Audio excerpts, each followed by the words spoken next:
welcome to another edition of Reptile Fight Club. My name is Justin Julander, in case you were wondering, and with me as always is Mr. Rob Stone. Bob Rock, how you doing? All good. Ahoy, ahoy. Excited for tonight. Yeah, for sure. Yeah, tonight we've got a very special guest, a good friend of mine, Jorden Perrett's on with us tonight, and I'm very excited to have him on to talk about some cool herping stories. We did a trip about a year ago in October and had a great time out in South Australia. And so he did a repeat and just improved on what we'd done. So I thought I'd have him on and talk about some of those stories and talk about some other stuff regarding herping. So thanks for coming on, Jorden. Yeah, thanks for having me. Yeah, no, it's about time we had you on here. Trying to think of a good topic for you. So hopefully we do it justice today. But yeah, thanks for being here. And Jorden just got back from Australia. You were over there around the same time. Well, just after we were. So yeah, you guys got back, and about a week later, I guess after you got back, I left. Yeah. That's cool. Except you went with your whole family. Yes. And we just went with herping bros, herper bros, and sis, I guess, with Teresa. Yeah. Very cool. So yeah, I'm excited to hear some of the stories and some of the recaps, because you were in some of the same areas that we were in up in Darwin and Western Australia and stuff. So yeah, I'm very excited to compare notes, I guess. Yeah. All right. Well, you guys having a good season? You got any, you got some good breeding activity over there, Jorden? Or I'm sure a lot of your stuff is asleep right now, but yeah. Yeah. My colubrid stuff is all asleep, which is kind of tough because we're 80-degree temperatures right now here in Texas. And, yeah. But I am prepared, and most everything's in refrigerators. So I maintain my colubrids and through the winters that way, just because we can't depend on cold weather here. Mm-hmm. But yeah, all my pythons are I've seen locks on just about every pair that I've put together. So a dozen or so Aspidites pairs have locked up, and so I'm hoping for a big year this year. Yeah, very cool. Yeah, you have some amazing Aspidites. I need to get some from you at some point. Absolutely. Get more room was what I need to do, is get more cages. We all or get rid of some stuff is probably the better answer. Yeah.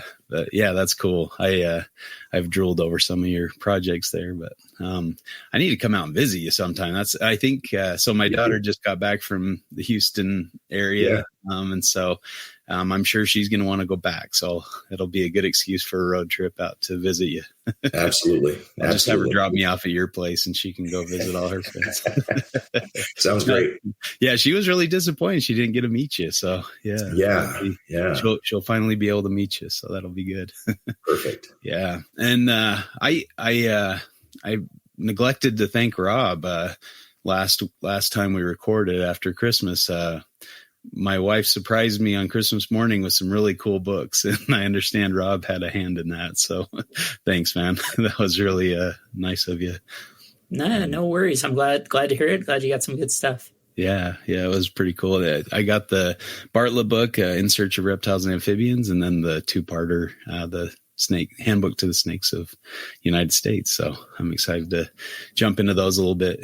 But yeah, thank you for helping. Hi, that was a big surprise. Like, I had no clue what she was going to give me. And then I opened that. I'm like, wow, good job. And then I'm like, oh yeah, I remember Rob asking me about those books.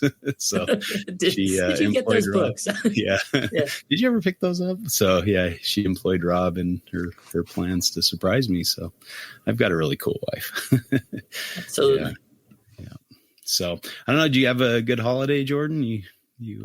I did. It was, we got back from Australia midway through December and had just enough time to get home, take care of the animals, and hop on a flight. And we spent Christmas with family back in California. So the first time getting all my siblings together and hang out with my mom, and had a really good Christmas. Spent a few days there, and then came back and had a very low key New Year's, the best kind of New Year's. Yeah. Yeah, that's cool. Yeah, we celebrated with our neighbors, and they have twin 4-year-olds and a couple older boys. They're under the age of 10. So we were just practicing our grandparent skills over here.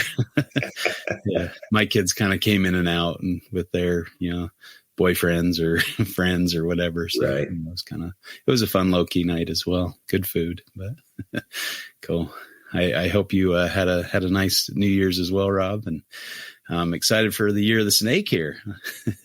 Right. Well, I decided, I figured we'd kick it off in a way that was special to us, at least with our Arizona spec, My Life for Spec, that we saw Cracker at the Bluebird downtown. Oh, yeah. And so that was really good. And so, nice. Jordan, for context, we were listening to Low, right? The last song before we stopped and went up on the climb was Low. So that was what Justin put the whole trip YouTube track to. And really good. Yeah, and they were great. Yeah, absolutely. But I was thinking about specs, but we didn't turn any up in downtown Denver on New Year's Eve. That's a surprise. Nice. Yeah, that was a fun trip and good music.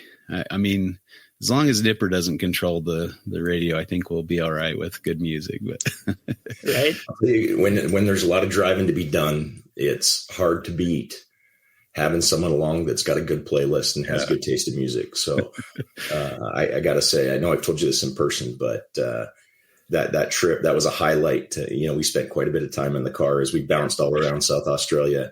And it was good to have music that we could just kind of, jam to and almost felt bad turning it down to have all the great conversations we had, because it just really, just one hit after another. Right. This trip was interesting because I kind of took a page from that, and about 3 months before the trip, I started an Apple playlist and shared it with my daughter, who's 17, and my wife. Yeah. And so we put together about 180 hours worth of music, because we knew we were going to be doing a fair amount of driving. And what I didn't know was my son, who's 6, put together a playlist as well. And he's a lot more savvy than I thought he would. So he had about 100 songs. Oh, wow. The DJ Marshmello, Deadmau5, some Metallica. Like, I love his taste in music. It was fantastic. That's cool. But there were several times he's like, can we listen to my playlist? Can I be the DJ? And it makes for a great trip when you got some good music to listen to. Yeah, for sure. Yeah, that's been a common theme, I think, of our trips. So music is an integral part, and I think it kind of brings back those memories too when you hear a song and you're like, oh, that's what like Rob said, that's when we found the spec, or that's when this happened. I still remember that. It was Queens of the Stone Age song from Australia when I found a Woma out in the wild. And then that song kind of just came on the radio, like after we were driving along 80 Mile Beach a bit. So that's what sticks in my head. If I had a tail, or I think it was If I Had a Tail. So either that one or I Sat by the Ocean, either of those brings up Western Australia in my head. So yeah. And we just were listening to the radio in the vehicle. We didn't have any way to transmit our music because it was like an old hippie van or something. So it was an interesting time. So mainly it was my wife and I at the time. So we just relied on conversation for the most part, because we were out there in the middle of nowhere where there wasn't much music. But cool. Yeah, that's great. Yeah, I'm looking forward to the season. I've seen, my Womas. I moved them into larger caging, and so I think that's made a difference. They've been kind of displaying more naturalistic behaviors, at least, from my perspective, and see them out basking and seen them locked up a few times. And I built them these kind of hide areas that replicate a burrow, and so I'm kind of exciting to see if this is going to help them do better in my care. So always good to make improvements to your animals' housing. So ever since when we went up to Strzelecki last year, I've been wanting to do something different with my Womas. I'd love to do something that more replicated what we saw there. I mean, I wish we would have seen a Woma there, but I know we saw some amazing habitats. We may have seen their tracks. Incredible tracks. We were certainly in the right area. I mean, it just screamed Woma. So, but we were only there for a few hours, and then a few hours. And make the long drive back half awake. Yeah. With 5 gallons of gasoline bouncing around in the back seat. Yeah, that's right. Next to our water supply. Yeah. Yeah. That was good times. Yeah, that was awesome. That stupid sensor beeping at us the whole way. Yeah, that was wild, right? That was a kamikaze bird. An hour out of the airport, and we hit that bird and had to listen to it for 8 days straight. Every 5 minutes, digging at us. Good times. Good times for sure. Well, anything else going on, you guys? Are we ready to start fighting?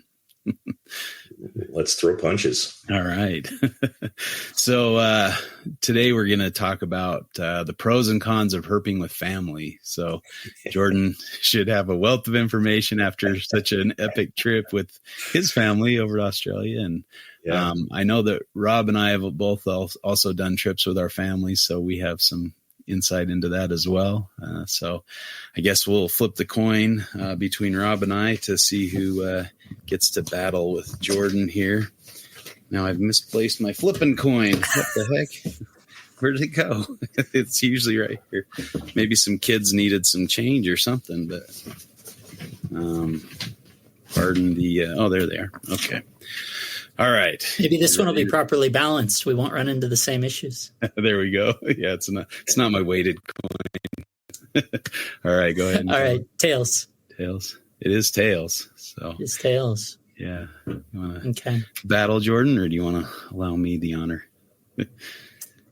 I think I will allow you the honor with little interjections on both sides. I love playing that role because these wouldn't be good topics if there weren't positive, pros and cons to either side. So right. Absolutely. Okay. Sounds good. And you can call the next one, Jordan. Ooh, I'll go tails again. Tails. It is heads. So I get to pick either pro or con. And good on you. God, that's a hard one. Maybe I'll take the rough one, the con, because I don't want to make you have to say mean things about your family. Oh, come on. That's all I got is mean things to say. Yeah. After the trip, you're like, you got a big list. All right. Well, and I'm going to let you go ahead and go first. So if you want to present a pro that you enjoy about herping with your family. Well, I got to say, probably the biggest pro is giving your family an opportunity to have that insight that we get when we get to unplug and kind of reframe life, that it's not just about the hamster wheel that we're running every day, that life is so much bigger and more vast and more important than the stuff. Right. And especially on a trip like I just took, to spend almost a month in Australia with my family and basically be unplugged that entire time, seeing an echidna and watching them light up, took a trip with my family earlier this year and seeing my son see his first lepless, lep, and watching him just freak out, not knowing that, those kind of colors even existed in nature, as it just models from white through gray to black and back to white again. And there's just something about watching your family light up. So it's hard to, I don't think you're going to be able to win this one just because the ups are so big ups that the few little downs there are, it's going to be tough to win. That's true. No, that's a very good point. I mean, I definitely enjoy, oh my gosh, sorry. Okay. I really enjoy seeing that same thing, the excitement, but by the same token, sometimes you have to pull a few teeth to get them to be excited or to get them to interact or get out. Yeah. So I took my 3 oldest kids, and I'm not going to say which kid it was, but we jump out for this Flavie, or I guess Gouldy, and we're kind of surrounding it, trying to see if we can catch it or something. And so we're just laughing, and I dove for it and missed it, and it ran up this huge tree. And so, we were just kind of chasing and laughing, and I'm like, wait a second, where's kid number 3? And they're like, oh, they're still in the car. I'm like, oh my gosh. So I go over to the car. I'm like, okay, what are you doing? And they were reading a book, and I'm like, come on, you gotta get out of the car. I didn't drag you halfway across the world to read a book. Nobody's going to want to hear a story about reading a book in, Australia. They're going to want to hear about the time you chased that big old lizard, So, and the next stop was actually an echidna, and they got out and enjoyed the echidna. And so, I think, but I was like, come on, that was a slap the head moment there, slap the forehead moment. But, so, I mean, sometimes you gotta make them have those great experiences to some extent. Right. And, but for the most part, I don't think that's necessarily a problem or a challenge. Yeah. I think, when you talk about this, we've got to kind of step back and look at, every family's different. Mm-hmm. I've got good friends who are big field guys, and when they take their family out, their wife has zero interest. And, it's like, get me a pool, get me a book, some good food, and I don't care what you do. And that works for them, and they're happy to do that. And the kids may or may not join. And then there's certain families that, the herper is struggling to keep up because the kids are so focused on nature in general, whether or not it's the reptiles. And herping with those families it's like a force of nature. I mean, it's a crew of people that are like-minded, similar passions. They hit the field and they just tear things up. So I think knowing who your family is, and hopefully when we're talking about our own families, we do. But I think sometimes people are oblivious to that. Right. But I think setting expectations correctly, because early on, herping with my family had some really rough ones. And I quickly realized that there's different kinds of herping. Yeah. And, if you're looking for a species that very well, and you're very laser focused on it, and I'll use an example, West Texas herping for Alterna, Lepidus, Subox, Bairds. You're talking about very little public land, having to wear a silly vest, walking up a 100-yard cut back and forth for 5, 6, 7 days in a row on the same thing, looking for one thing that you're, 1, 2, 3 things. And you're unlikely to see more than one of them across a week. Unless you next to a dangerous highway with giant trucks, and blowing you off exactly. You look at all that, and that's one type of herping, and that can be pretty miserable unless your family is ready for that, and that's what they're into. Like they have to match your energy level, or they're going to be miserable.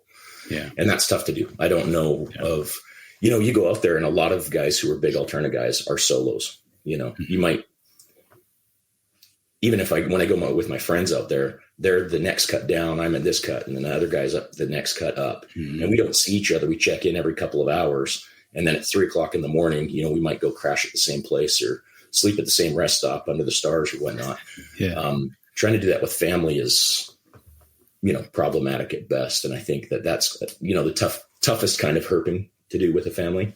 Mm-hmm.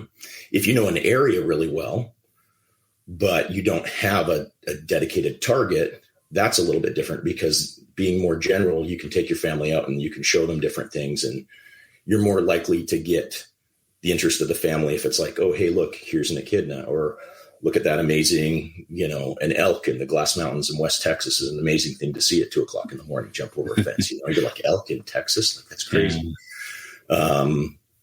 So not having a target can help if you're a little more general. Mm-hmm. And likewise, then there's, I think, 2 other types of herping.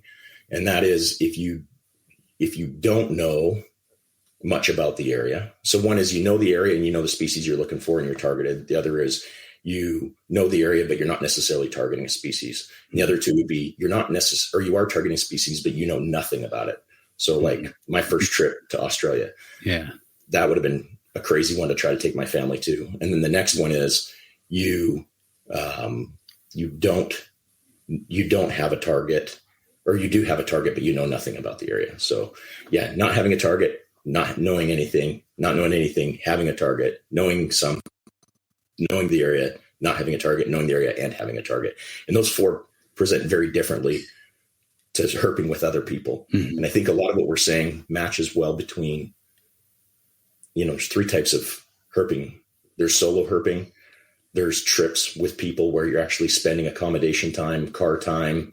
You're kind of trapped with those people. So there better be some compatibility. And that's what family herping falls into. Yeah. And then there's like group, casual social herping. Hey, let's all go meet in a canyon. Let's hike around for 4 or 5 hours together, and you might pair off or whatnot. But at the end of the day, you might have dinner together, and then you go your own separate ways, and you're not trapped. But when you're with a family, you're trapped. Yeah. If you don't set those expectations properly, and you're not.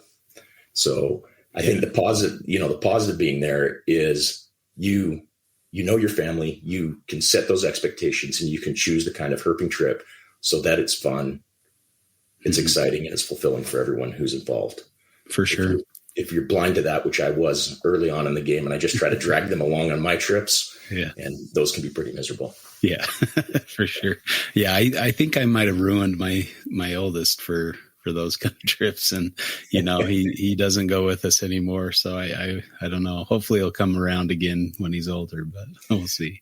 But yeah, I looked at, or no, I saw recently on Facebook, and this is a good example of kind of family being on the same page and driven together, are the Paynes over in Australia, Joanne and Michael Payne.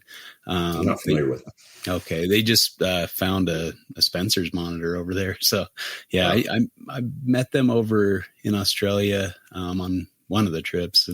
And so I've kind of been following them ever since. And yeah, he puts out some really cool videos. He goes herping with a buddy as well, but then they do family trips and they'll go find some really cool stuff. So yeah, when everybody's on the same page and kind of has their own targets or has their own excitement for the trip, then yeah, you're firing on all cylinders then, you know.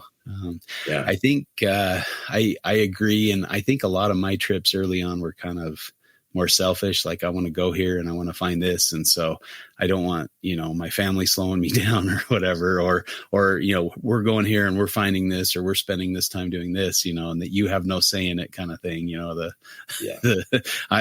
do whatever I say kind of thing. And that's not the right way to go about it. And that makes for a miserable trip for sure. So I've experienced those.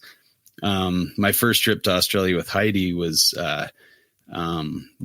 I was going over to give a talk at the Scales and Tails Festival, and I had planned to just do a 2-week trip to Western Australia on the front end of that, and then go over to the East Coast to do the festival and hang out with friends over there. And so I was just going to do it alone because nobody else could go or wanted to go or whatever. And so I was planning to just do it solo. And Heidi said, no, I want to go with you to keep you safe, because you're probably just going to, grab a venomous snake or fall off a cliff or something if I'm not there to protect you. So she went along with me, and it actually turned out to be a really, really great thing. But it was the same kind of thing. Like I had this mentality of, well, you're on my trip. You wanted to come, but I don't want to change what I was going to do, So like, first night we go out night cruising. I'm like, okay, let's get ready to go road cruising. And she's like, oh, okay, and then we did it. And then the next time, like, all right, let's get ready to go road cruising. She's like, wait, we're doing it again? I'm like, oh no, we're doing this every night.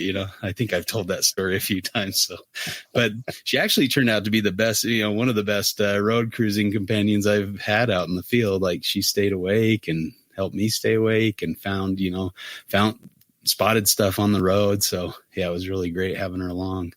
In retrospect, I should have stopped at more roadhouses for showers and things like that. I was just too cheap. I guess that's the other con when you take your family, is the whole bill is on your head, because you're taking family members. And so you don't split the costs, which is a nice benefit when you're traveling with other herpers, rather than, and I'm kind of a cheap butt, but I would love to counter that, but I can tell you that it will take a while for me to recover financially from this trip. Right. Like you say, I mean, like when you and I were together out there, and when I've, or when I herp, when I herp solo, it's all me. The ticket is me. If I choose to sleep on the ground, I sleep on the ground. That's me. The rental is all me. If I sleep in a hotel, it's 100% me.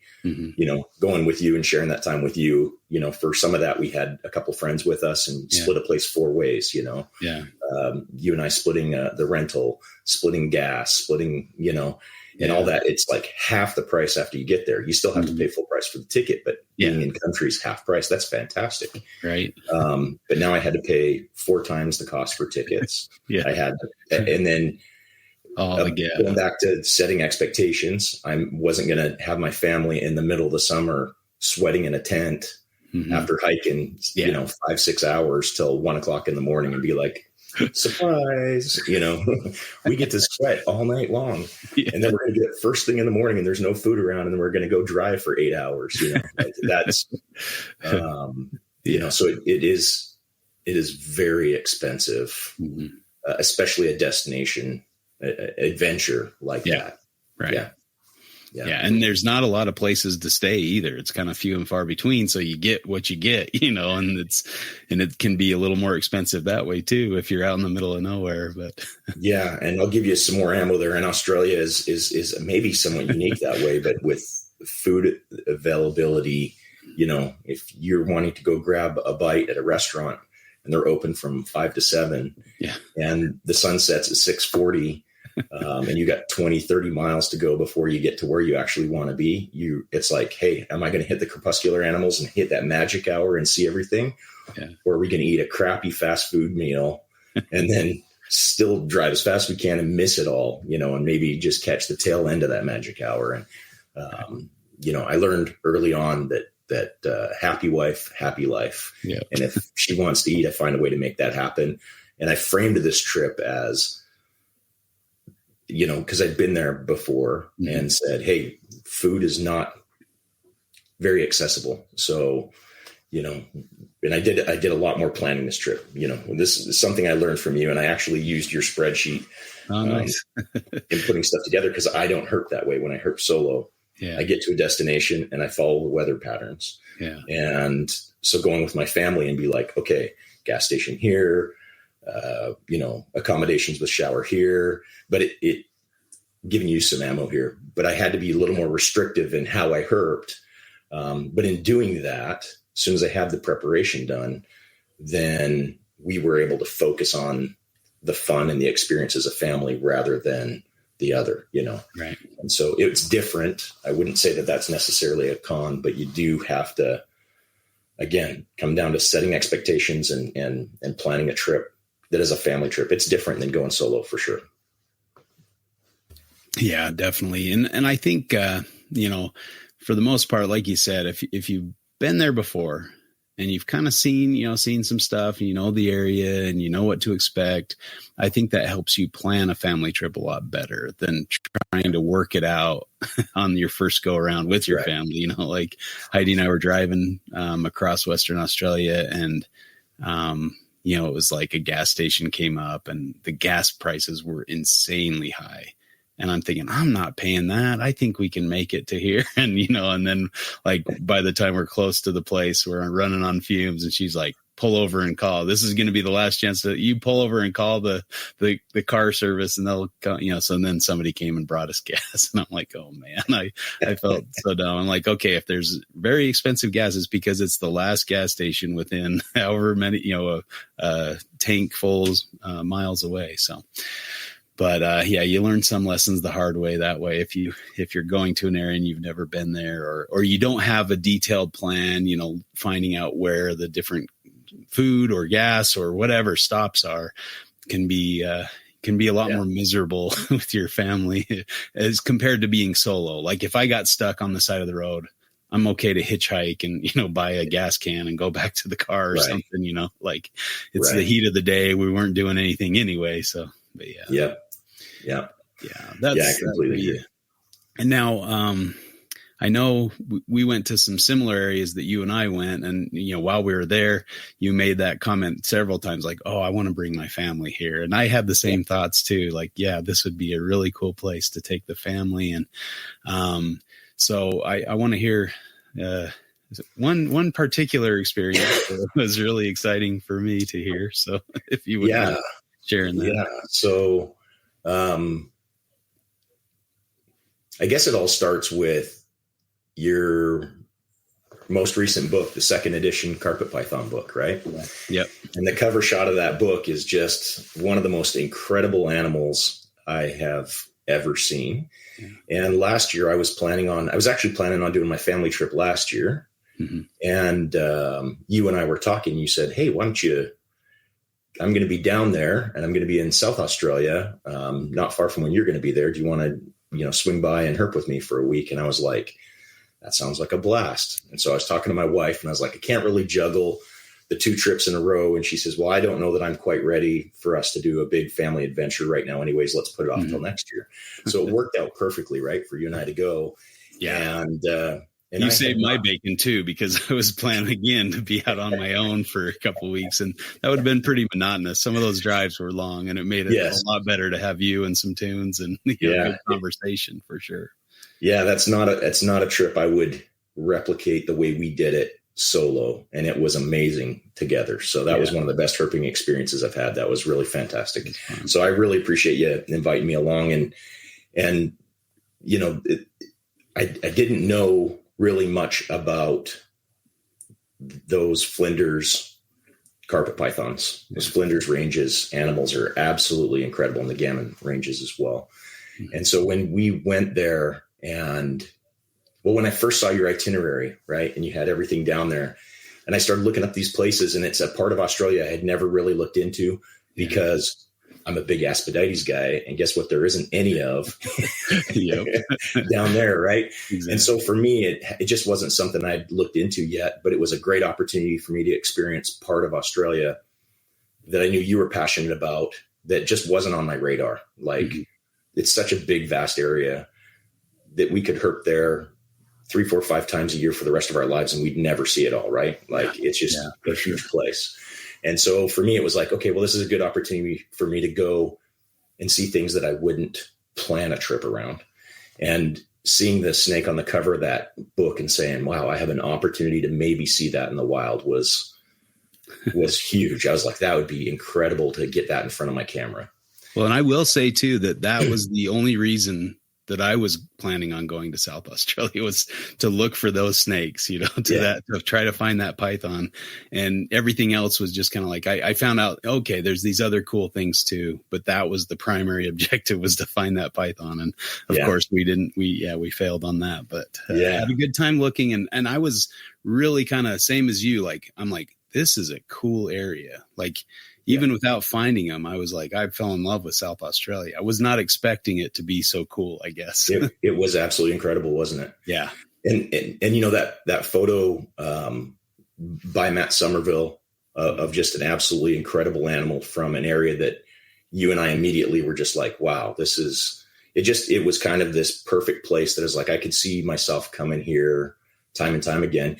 And I've talked to people, when I explained to them why we went down there, I would show them a copy of that book, show them the cover of the book, or talk to them if they're Morelia people and say, hey, did you see the cover of that book?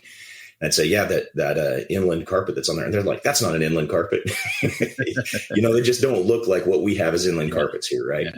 And they're just absolutely one of the most stunning serpents I've ever seen. That photo is just absolutely incredible. Yeah. So and the habitat is amazing, right? Yeah. Talawi Gorge, Alligator Gorge. Like, how amazing is Alligator Gorge? Oh yeah, fantastic. The southern Flinders were just ridiculous. And what did we see? 40 shinglebacks in a week. It was definitely a shingleback trip. I know that Steve was like, what are you stopping for? It's just a shingleback. We're like, you don't understand. They're all cool. They're so cool.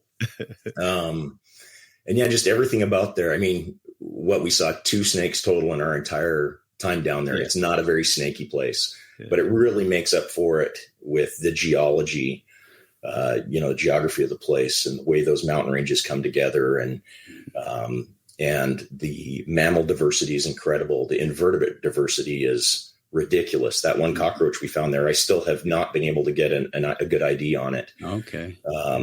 Down to family, not even to genus. I haven't had anyone that's been able to get it down to a genus level yet. Wow. And then the lizards, right? Just incredible. And we only found a handful of the lizards, but every one of them was just incredible. That Underwoodosaurus, that young one just walking on the road was just nuts, right? That was fantastic. But so I was immediately smitten and knew that my family would love this place. Mm-hmm. It reminded me a lot. And I think we even said this a few times, especially in Alligator Gorge. It reminded me a lot of the Sky Islands of Arizona. Mm-hmm. You know, you've got the same type of rock structure. You've got the same type of tight box canyons. Mm-hmm.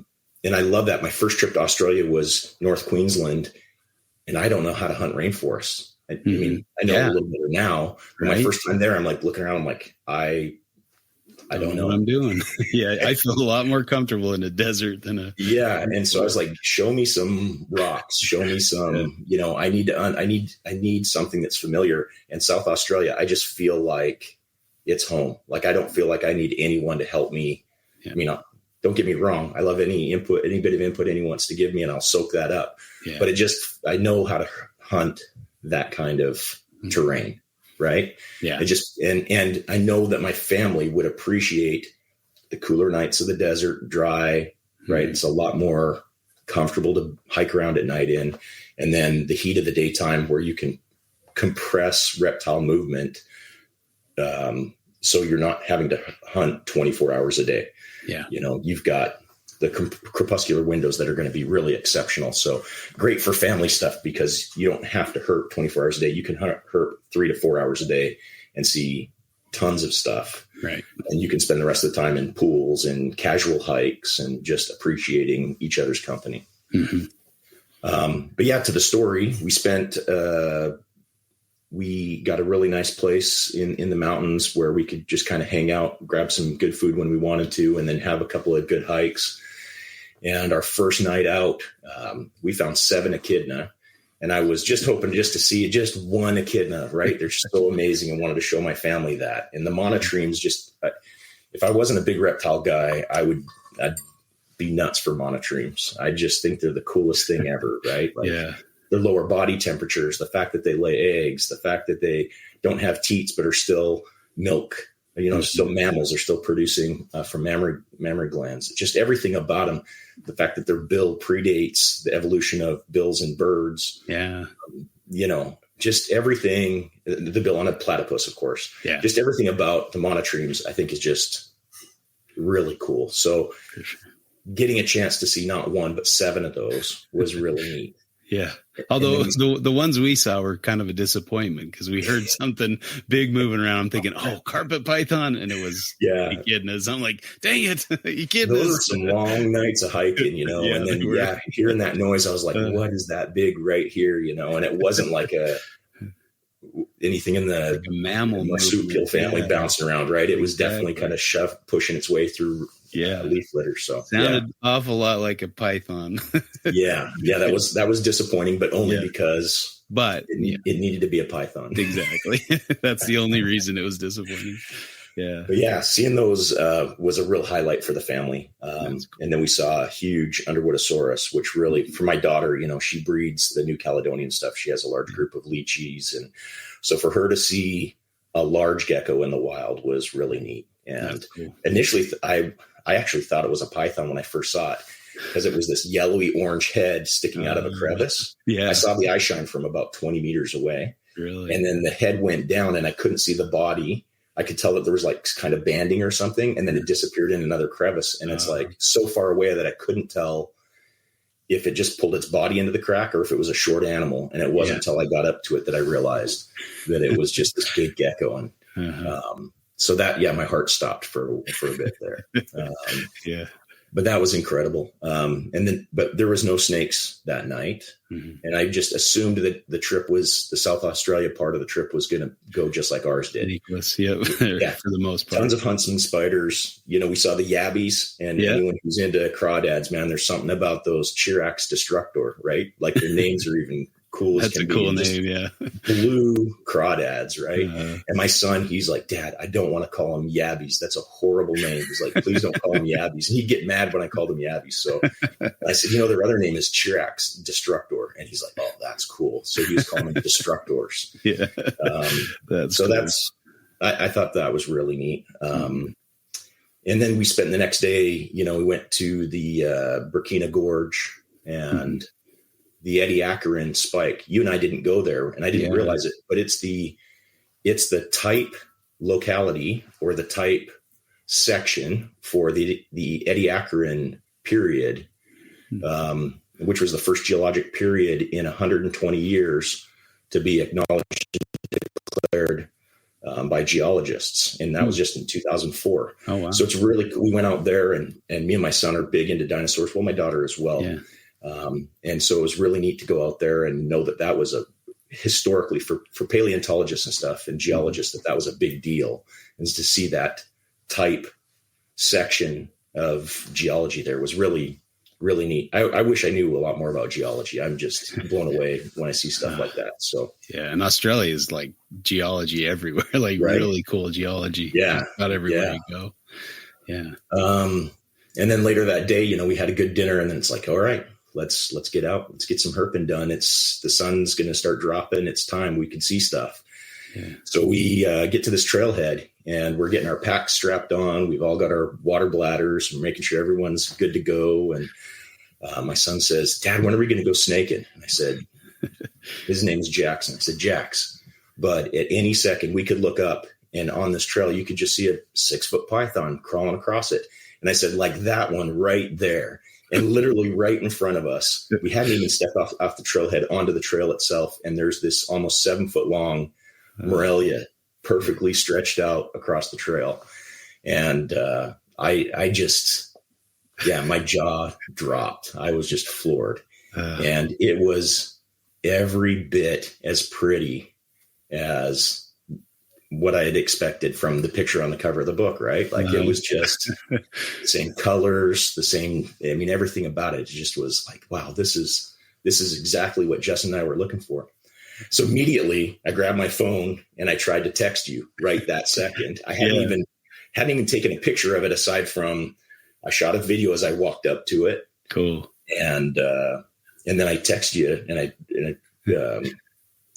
but it just said undelivered, because I had, it was under SOS, or out in the middle of nowhere, there's no service. I was like, of course, why did I even try to do that? And I spent here's another part of herping with your family. Mm-hmm. I could have spent 3, 4, 5 hours watching that animal move until it crawled up into a tree. Like I would love to have spent the evening with that animal. Yeah. But I couldn't ask that of my family, right? They traveled all that distance.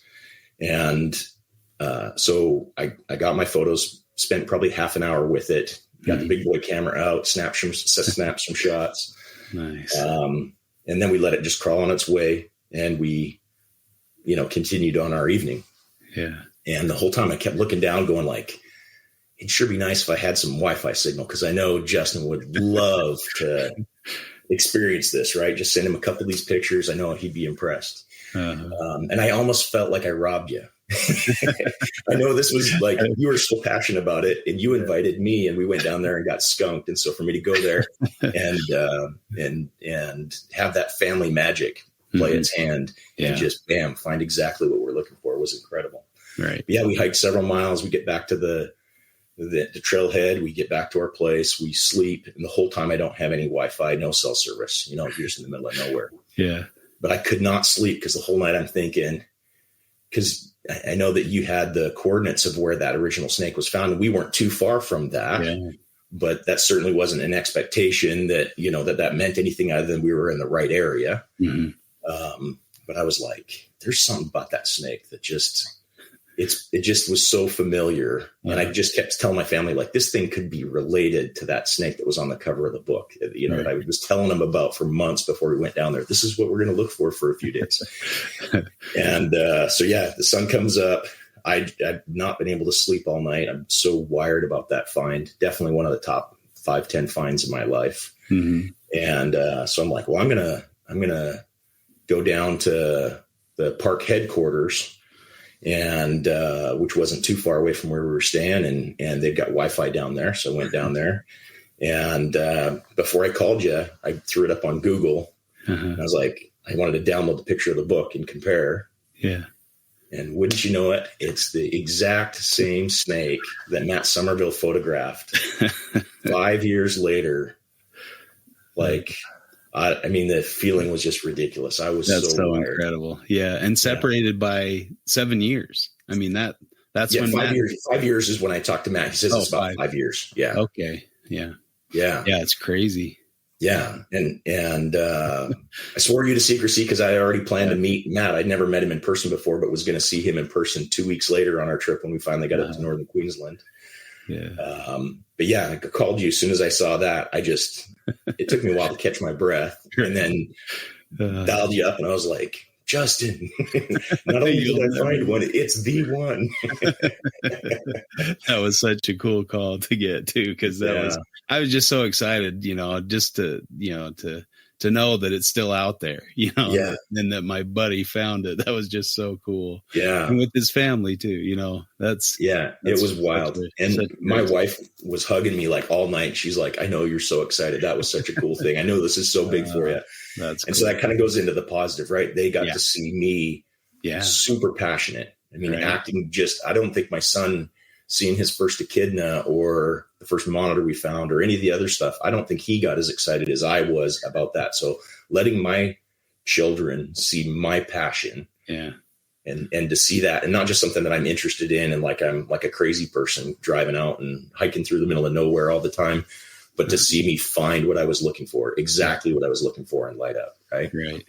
So cool. I mean, if you're going to take your family and find a carpet python, why not find the one from the cover of the book? Right. Yeah. Exactly.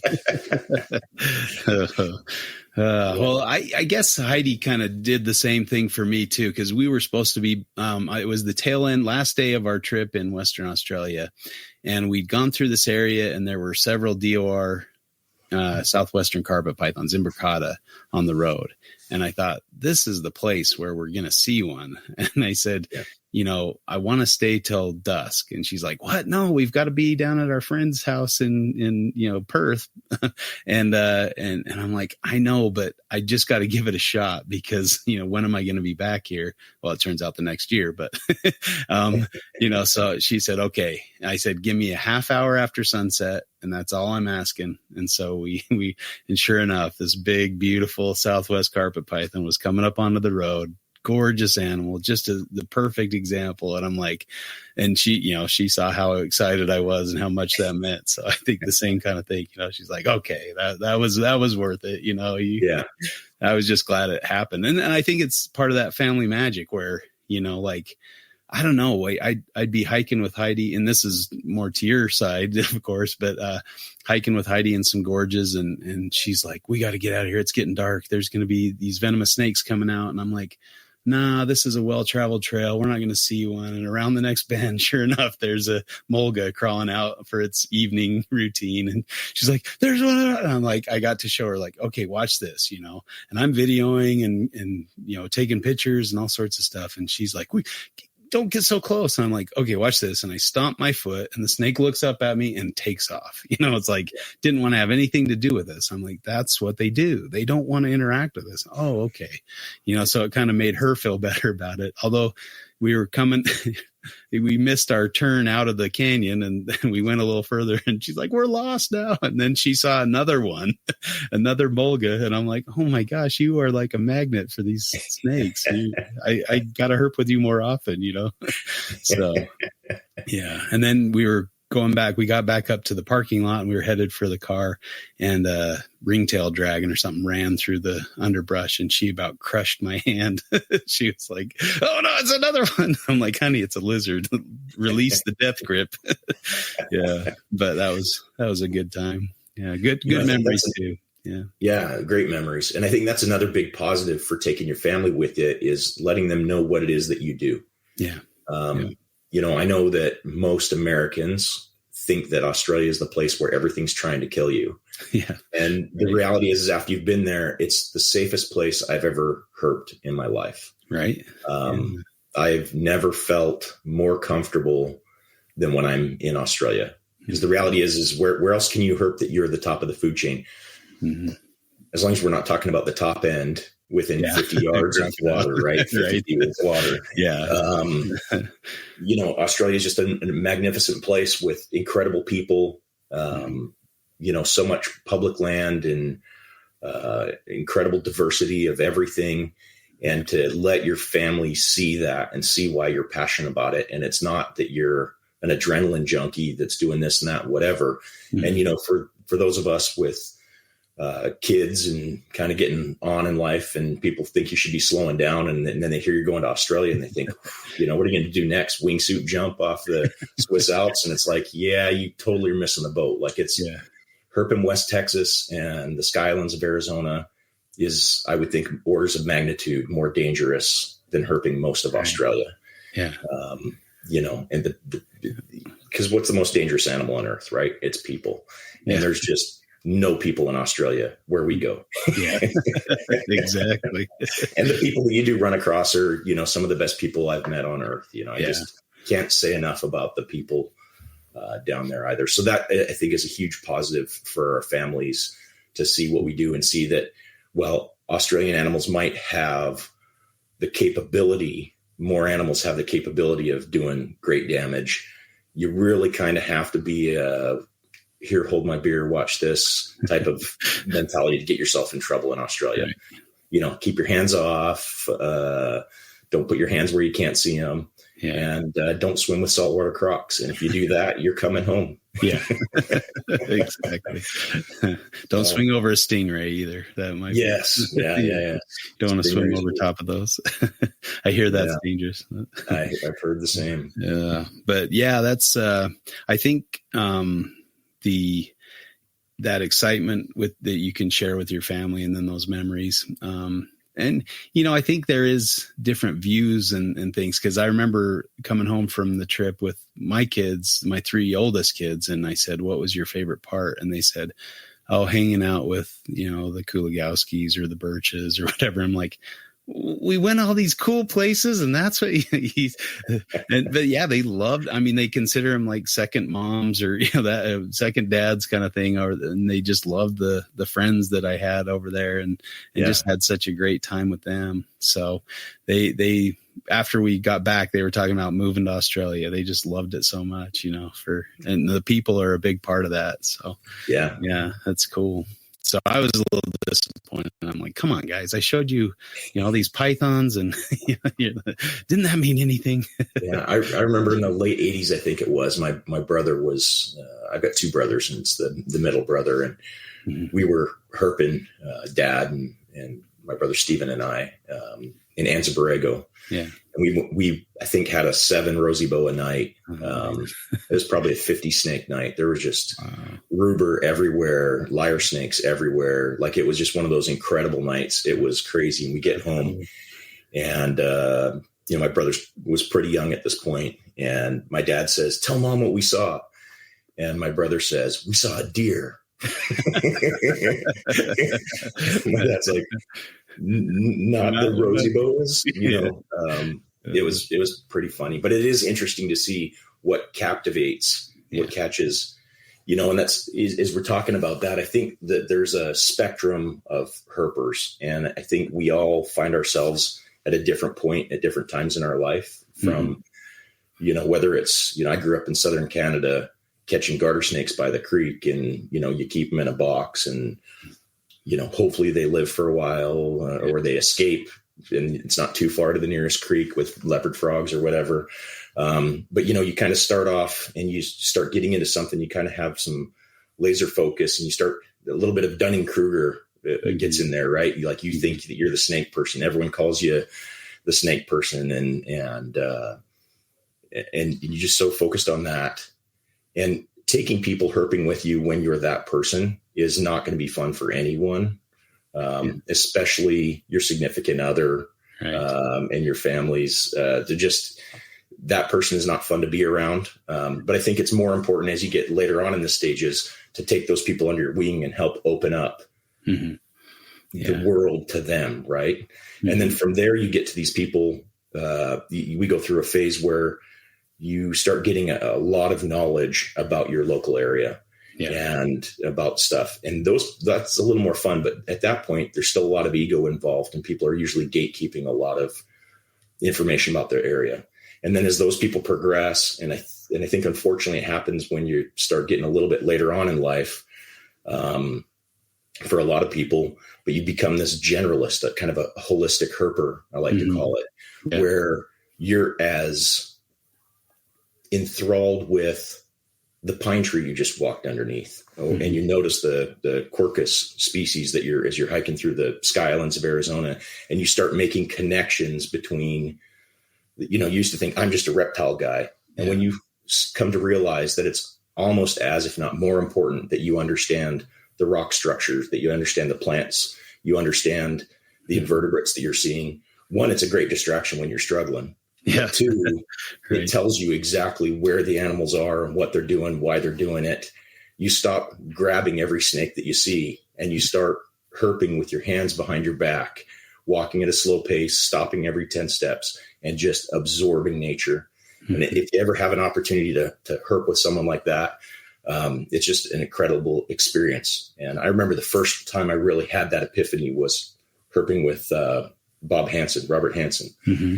And just, we were looking for, I think we were just photographing Zonata, and, they're plentiful. You get in the right habitat and they're just every crevice you look in, you see a flash of red, and just, I love herping for Zonata, but for me at the time, it was like Zonata. And I was talking to Bob and I kept asking him questions about trips to Mexico that he took and, some different stuff, but I was so focused on the snakes, and he would just, oh, here, this pine tree, they're called, I forget what they're called now, but they used to call them a digger pine. And, then he started talking about this plant over here and this species of lizard and how this is what, this animal feeds on. And, and I just started looking at that. And for the first time, I was like, wow, like I'm herping completely wrong.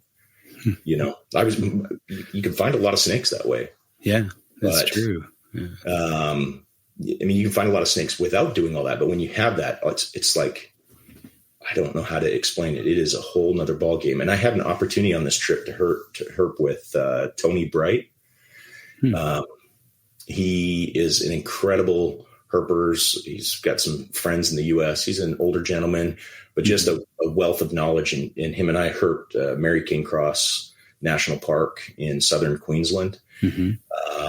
And he worked there, and I think he was a naturalist, some kind of a naturalist role with the national park there. But we spent a couple of evenings together, and he's another one of those that I was just absolutely jaw on the floor with his wealth of knowledge. Every fungus that you walk past, he could tell you a story about it. Wow. Talking about the different figs, the strangler figs, and how they form and what goes on. And he pointed out one thing that I thought was really neat. I looked down and he's like, you see all the leaf litter? And I look down and there's no leaf litter, and you're in a rainforest with just tons of leaves. I'm like, yeah, what's up with the no leaf litter? And he says, look over here. And he points out that there's these giant earthworms that gather the leaf litter and then pull it down into the ground. And so there's no leaf litter. It's literally, you're in one of the most dense forests and there's no leaves on the ground. Crazy. And it's because these earthworms gather them up every night. And I never even thought to look at the ground. And I like to consider myself in that latter group of herpers where I see and notice, but I was so focused looking for angle-headed dragons and hoping to see a red-bellied black snake sitting out in the sun or whatever else. And but it just, if you ever have an opportunity to herp with people on that side of the spectrum, you got to do it. And it really can help you see where you are. Mm-hmm. But taking that back to the family thing is when you get to that point, then you can cater your trips to whatever level of interest. My daughter being into geckos, we had some incredible gecko time together looking for geckos, and had a really incredible experience in the rainforest in the Atherton tablelands.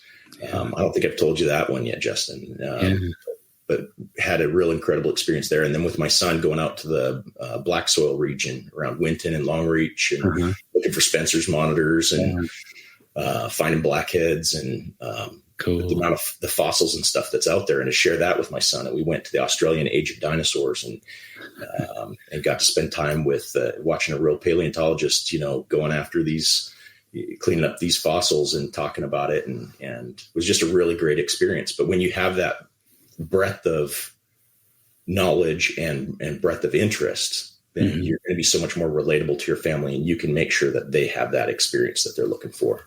Right. Yeah. And I think that that's really important. That is cool. Yeah. I thought I was diversifying by being interested in birds, but man, you got geology, insects, and all that. Yeah. I'm like, I didn't even look up that species of roach. Yeah. That's a wild thing. So when we were up at, in Kakadu, I photographed, a praying mantis, just a gray praying mantis. Didn't think anything of it. Yeah. Threw it into INAT just because I needed an identification. Of course, there's no way I'm going to learn enough to get it down to even the family. I knew it's a praying mantis, and that's good enough. Kind of thing, Yeah, right?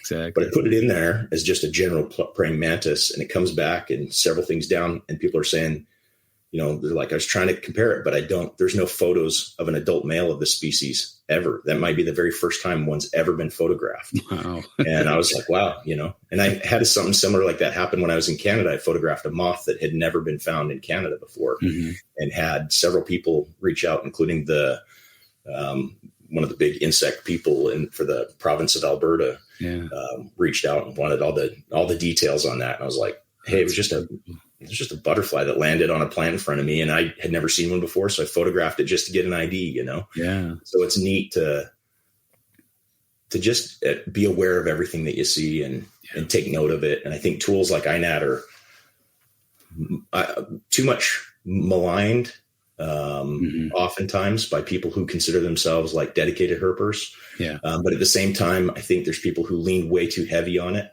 There's people who look at INAT as, hey, look, here's where they are. Let's go find them. Whereas I look at INAT and I'm like, why is there this gap here? I need to go spend time in that canyon and find them and see what they look like there. Yeah. And it's almost a fill in the blanks. It's a challenge to me. Yeah. A lot of times those gaps are where just there's no trails or touristy spots, or that's usually where you have the majority of things, is where there are more people. And I tend to get out of those areas and go to places where there might not be. But I think I do think that's kind of the luxury of having that experience. Like, you said, when you've been there and explored it yourself, or you've seen a lot of the stuff and you've kind of experienced it already, there's less pressure on like finding certain things or seeing certain things, and more just general, like, let's just soak it all in and see what we can see, kind of thing. I mean, not to say that you've seen everything there is to see in South Australia. But I think it helps you settle down a little bit and just kind of take the trip and enjoy it more. Whereas when you're like, have a target or a list, and you're just like, okay, now we got to get to this spot to find this thing. And you're just driving and it can be a little, I think you can miss a lot of things, like you said. But, and I think you often will miss the magic when you're too structured, right? Exactly. And I think that's one of the reasons you have family magic, is the same reason why you can hunt for a species for years. You could be in a canyon for a week, and then you see some group of birders walk out of the canyon, and you start talking, you're like, oh, I'm looking for this. And they're like, oh, we saw 3 of them. Yeah. Because they're not looking for them. You've got this predisposed, I'm trying to do this. And when you go in there with your family, rather than going with a group of other herpers, you've got this search image burned into your brain. And it's like, I'm expecting to see this, green rat snake crawling across this rock structure here with Ocotillo sticking out here, and this and this and this. And you're looking, and you don't think to look up in the carcass and be like, oh, there's one right there. Or, and I think going at it with people who have completely open expectations, or just filled with wonder of every aspect of what you're seeing, can help you, like, oh, wow, look at that. Mm-hmm. And birders tend to sit still more. Like, they tend to just kind of park and wait for the things to come to them, or to come to a certain tree or whatever. And so they're observing everything around them, rather than just, trying to move through as far, get through the environment, or as far as you can through the environment, to search as much area as possible to find that thing. And sometimes I think the snakes hear us coming, and they hunker down and hide out. I remember Casey Lazick telling me a story about the time he was stopping for lunch. They were looking for one of the tricolors. I think it might have been Sonata or something like that. And he sat down to eat his lunch, and he said one just crawled up behind him onto the rock as he was eating his lunch, and basically crawled past his shoe. And he said he just went wow, and so he was the one that kind of told me sometimes, especially like for monitor lizards or something that are so wary, he said, you find a spot that's in the right place and you just sit down and wait. And you'll probably see them that way, and it's good advice, just kind of slow down, take it all in, see stuff. I remember we were driving through southern Queensland or kind of central Queensland and on the coast, and my daughter saw a dog and she's like, oh, look at the little puppy. Let's stop and pet the puppy. I'm like, you want to pet some strange dog out in the middle of nowhere? And she's like, oh, please, Dad. I'm like, okay, fine. So I pull over, we go back and pull over, and she's cuddling with this dog. And it just, there's a house up the way or whatever. But the dog, she's like, Dad, he's looking up in the tree. And the dog was looking up at a frilled lizard.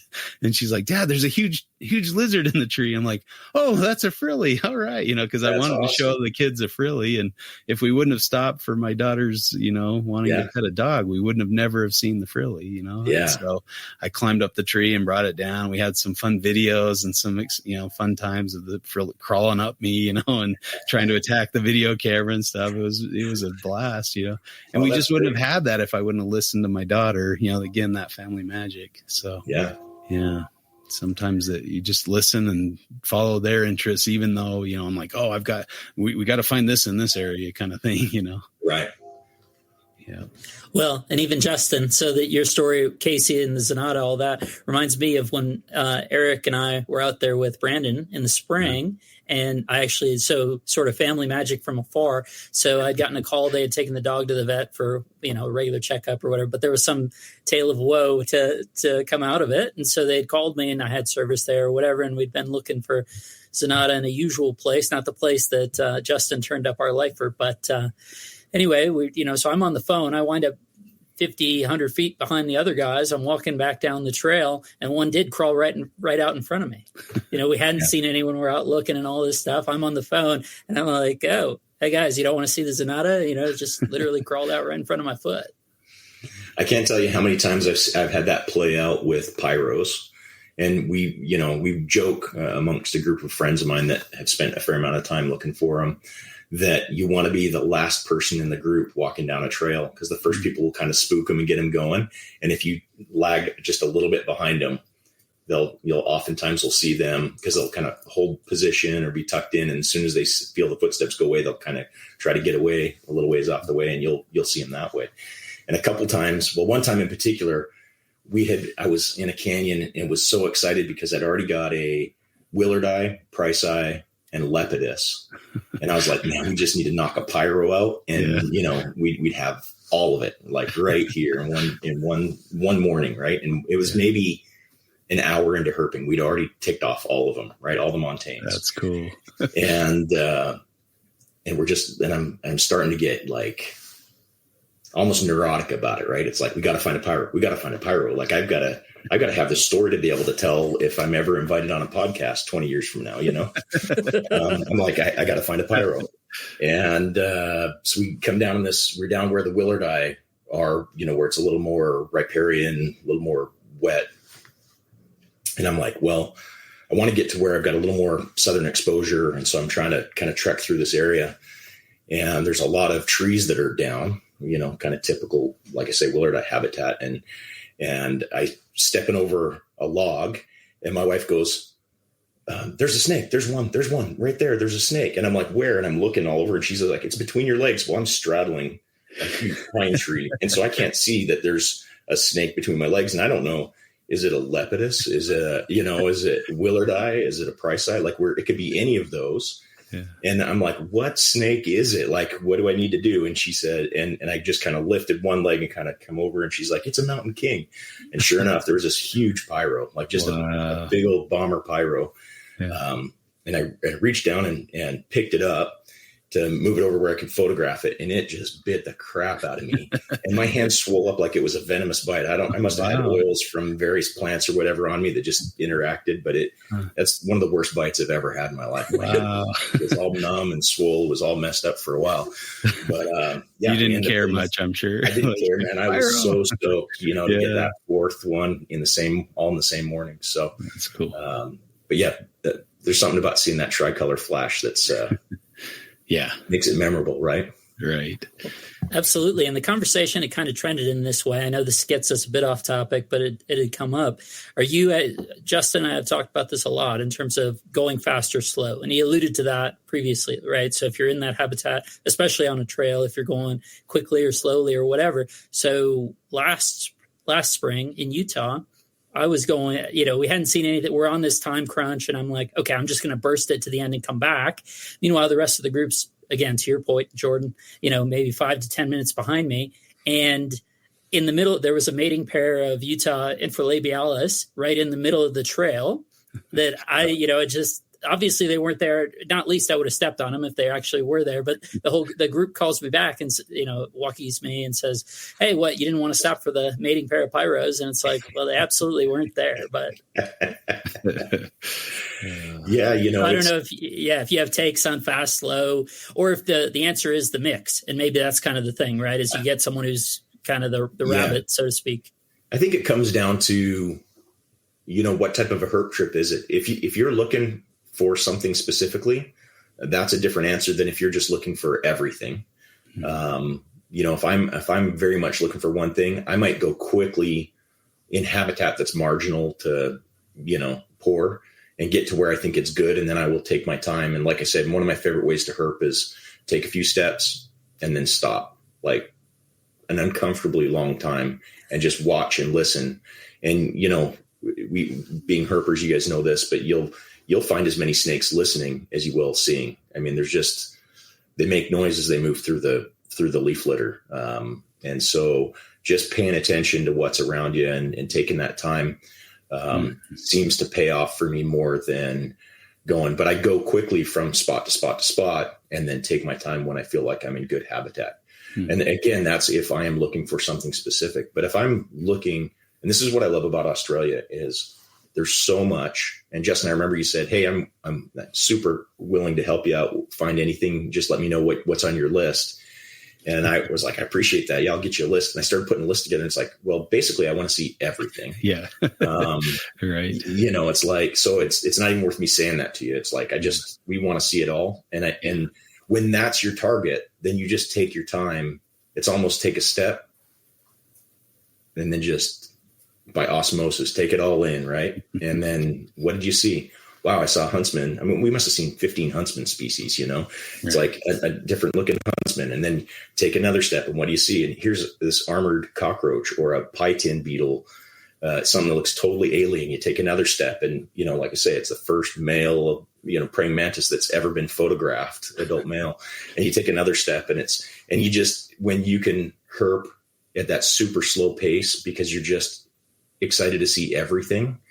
I think that's the most fulfilling, right? Like everything's magic when you do that. Right. Yeah.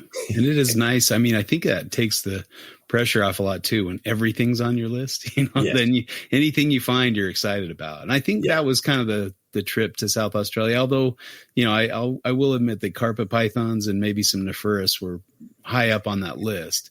I was happy to see anything, and we got a bunch but considering we saw 0 Nephurus, 0 Strophaurus, and almost no snakes, definitely no pythons. Mm-hmm. But we saw a bunch of those kind of the dragons that I hadn't appreciated that, were only found in South Australia, that kind of thing where it's like, it's pretty cool. But to miss out on what you'd say were our top 3 or 4 animals, to only see 2 snakes in 8 days in country, and yet still to say that it's one of the best herping experiences I've ever had. Yeah. One, a lot of that has to do with good company. So thank you for that. But 2, thank you. It's when you go to a place that's that amazing, and yes, you miss out on your 1, 2, and 3, but when you saw 40 of number 4, you saw 5, 6, 7, 8, 9, 10, and your list goes down to like 862. You saw, a cockroach that just blew your mind. Those pites and beetles were just wild looking. Yeah. The amount of stuff that I saw that had huge impact on me and had me, buying new books for my shelf was, it was a big deal for me. So it was an incredible trip to strike out, so to speak, and still just like knock it out of the park. Like it was just amazing. For sure. And it's definitely going to bring me back there too. That's the main thing, is that there's so many more things to see and to find. And the bird life, man, that was so diverse. Wasn't that wild? So many birds. Like I was just, I saw many more species of bird than we saw reptile. It's kind of like, and that's the thing. If you're excited about just about anything, and the mammals were very cool. Those rock wallabies and the flinders and just some really cool stuff. So I think, and having somebody like-minded that's, happy to stop and look at birds or look at bugs or look at whatever, just to get excited, or geology or whatever. Some of those, that gap, the gap that had just the crazy rocks and the Italawi. Yeah. Insane. Italawi Gap was an incredible place. I definitely need to go back there. And I did not go up to the Gammons with the family. That just was. That's a long haul. That's a long haul. And that is a little more remote, dedicated herping. Like you gotta, I'd love to go back up Spruce Lucky Track, but that is not for the faint of heart. Oh no. That's it's a rough drive. Trip for people who really want to see a Woma. In that part of the country, right? And I mean, in retrospect, maybe we spend a night in a tent out there and stay in the area for a little longer and spend more time looking. But I can't imagine that was going to be a nice place to be in the day. No, that's more of a. We did it right. We did what we intended to do. We were looking for Morelia. We didn't find the Morelia, so it's not like we could justify. We're just going to give up and go look for Womas. That wasn't the goal, right? Exactly. And I'm glad we didn't, because it was amazing. The night sky down there, right? Incredible. In the Gammons, I've never seen its equal. So many stars, and that was nice too, to just sit and look at the stars and ponder life, whatever. It was cool. Yeah. A magical place for sure. They're. Going back to music and pondering and then bringing in pondering life, we were listening to Modest Mouse's Ocean Breathes Salty as we were cruising through. I think we were on our way down through Waiala. Yeah. And there's the final phrase of that song is, you wasted life. Why wouldn't you waste the afterlife? Yeah. And, I had to stop after that and just kind of have a dad moment and talk to my family about that and said, I think that's a real important thing. Whatever you do in life, I think it's important that, whether you believe there's anything after this life or not, if you don't make the most of this, how dare you expect that there could be anything better afterwards? You've got to make the most of what we have. Right. And taking family on a trip like that, and where you really are maximizing time together as a family, appreciating nature for what it is, passing on that passion and love for all things nature to the next generation, so that there's people who care enough that conservation efforts will mean something. In a climate where everyone's so worried about, shamu and, we shouldn't keep animals in cages and this and that. And the reality is, I probably killed too many garter snakes growing up, unintentionally every time. And I was devastated when it happened, but I would not be who I am today without those experiences. And, and whether that's seeing shamu in SeaWorld or seeing a rhinoceros in a zoo or, seeing the first Burmese python behind, thick glass at a zoo or whatever it is. Like I said, I think, life is this linear journey, and we can't be at the end of the journey and judge too harshly those at the beginning of the journey, because they are our future. And someday, if we treat them with respect, maybe help guide them so they can take those steps through that spectrum and get to this side where they're more holistic and understand the bigger picture, then we've got people who can be on our side in fighting to save what we're so passionate about. Right. It was interesting to see my wife, who's not big on reptiles, but she's huge on animals. She loved the mammals. She thought seeing water buffalo and kakadu, that was like one of her top things, aside from playing with Kazi, the Komodo dragon, with Matt. Oh, cool. That was one of the big highlights for her, but you could hear her voice almost cracking as we were driving in Western Australia, and there's signs talking about, the cane toads and don't bring them into Western Australia, and it's quarantine zones. And you think, finally, we're going to get away from these, damn toads. Yeah. Right. And the biomass of toads on those roads in Western Australia around Kununurra was as bad as Queensland. And you just drive and you just see how many thousands of toads you see in a night, on nights that just seem like they're perfect, and you see tons of other stuff, and you just are hardly seeing any native frogs, hardly any native reptiles, hardly any. And it's just heartbreaking. And to hear my wife say, how are there this many? And, what would this be like if they weren't here anymore? Mm-hmm.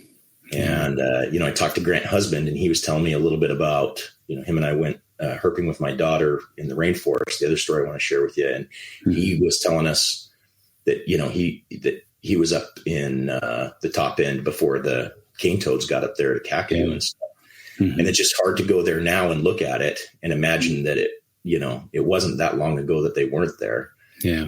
And it's just devastating. Mm-hmm. And we need people who are passionate about it, people who can get down there and see Australia for what it is today and try to save, what we can, and hopefully have some successful reintroductions. It was really cool to see Western quolls in the Flinders Ranges. And I didn't know this, Justin, but they did an introduction effort in 2023 into the gammons because of how successful it was around Wilpena area. We found 3 of them when we were in Wilpena, and so that was really neat to see those quolls and to see that success story when so many of those stories end in with radio trackers in raptor bellies. It's right. But to see that it's worked so well that they've extended that up to the next mountain set of mountain ranges farther north was really cool. So that's awesome. There's some successes out there.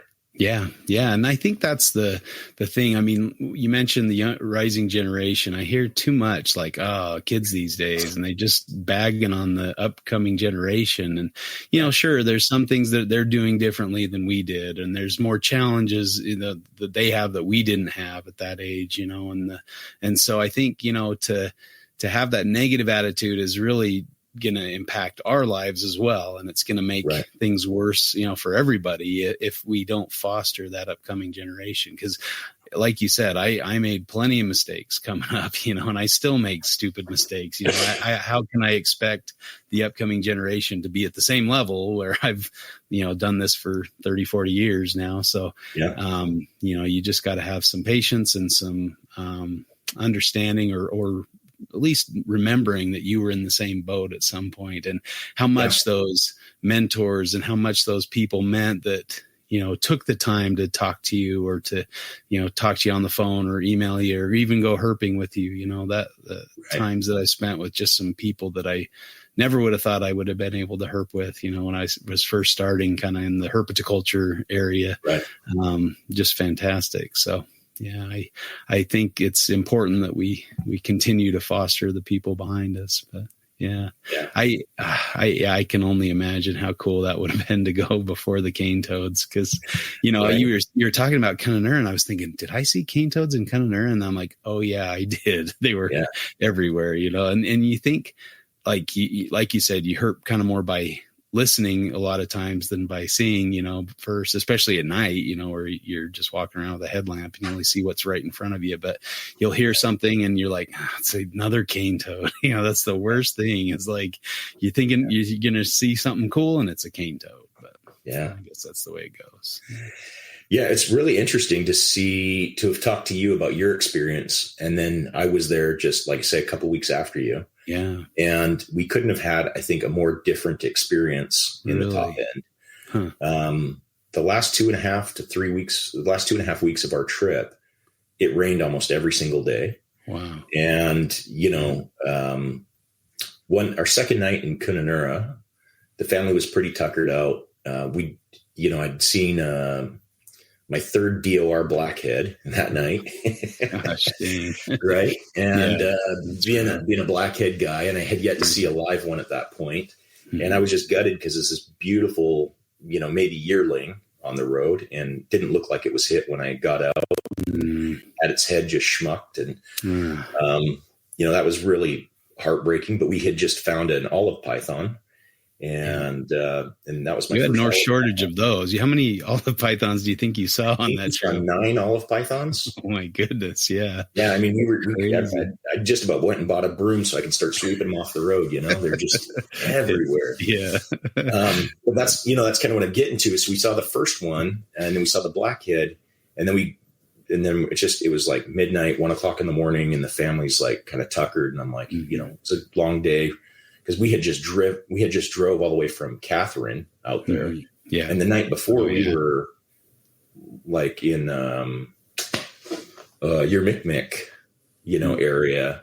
Mm-hmm. And the night before. So in one day we went from your Micmac down through Catherine all the way out to Kununurra, hunted that whole region down near Lake Argyle. Uh-huh. And so I'm like, let's get them back to the resort. Get them tucked in. Relax. But I was still wired after seeing that blackhead, even though it was DOR, and then seeing my first olive. So I tuck him in and I go for a drive, and that's when I found that one with the big bolus in it. Found a huge, I shouldn't say huge olive, but a decent sized olive with a big bolus in it. Yeah. And it had that very lethargic, post brutal meal, kind of like, I don't know if I'm going to digest this or just die kind of a look to it. I was worried that it was dead initially, and it was right on the road where I had to drive like right into the ditch to get around it, kind of a thing. So I went up there and I was like looking at it, photographed it, and put my shoe up beside it. It never once moved aside from an occasional tongue flick. Yeah. And so I figured, well, I'll come check on it in a little bit. And I drove for a little ways and found, I think 3 more olives in the rain. It's drizzling rain the whole time. And found 3 more olives. And then I come back to where that one was, and it was gone. And I'm like, good, because there was a chain link fence there, and I could just imagine it trying to get through the chain link fence with this big gnarly bolus in it, right? Yeah, right. And it had ridges and it had gashes where whatever it was fighting was like scraped against rock or it bit through, or like it was really beat up. Yeah. So I was worried about it. So I went back to check on it, and that's when I think I sent you the photo, but that's when I found a juvenile or really young freshie crocodile in the middle of the road, and it was walking like a Gila monster, just kind of doing the whole waddle thing straight away from me. And so I couldn't see its profile. I couldn't see the long pointed tail. I just see this thing.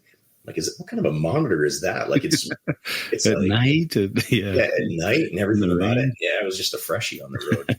And that was only maybe 20 meters or so from where that olive was. So with the kind of ridges the bolus had, it either would have been a freshie or maybe one of those fruit bats. It was kind of that same size. So crazy. Yeah, it was really neat.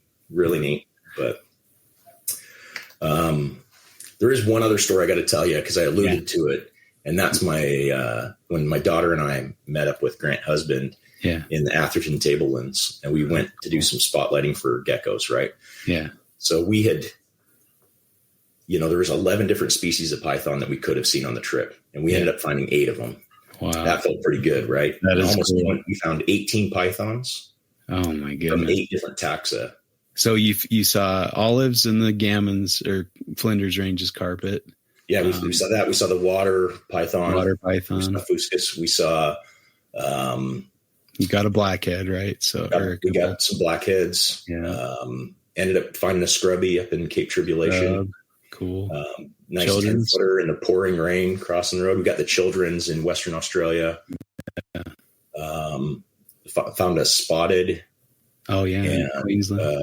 Coastal carpet down in the south central part of Queensland. We weren't too far from New South Wales. Okay. And then found, so that's all the different pythons. Yeah. Yeah. You found it. That's crazy. We ended up seeing a huge carpet in the mountains just north of Brisbane. And it was just really cool to see this big thing. And it had a kind of a small head on it. It didn't have that macrocephalic. Yeah. Like it didn't look like an old snake. Like this thing, I would guess, would have another 20, 30 years to it and could just end up being a monster.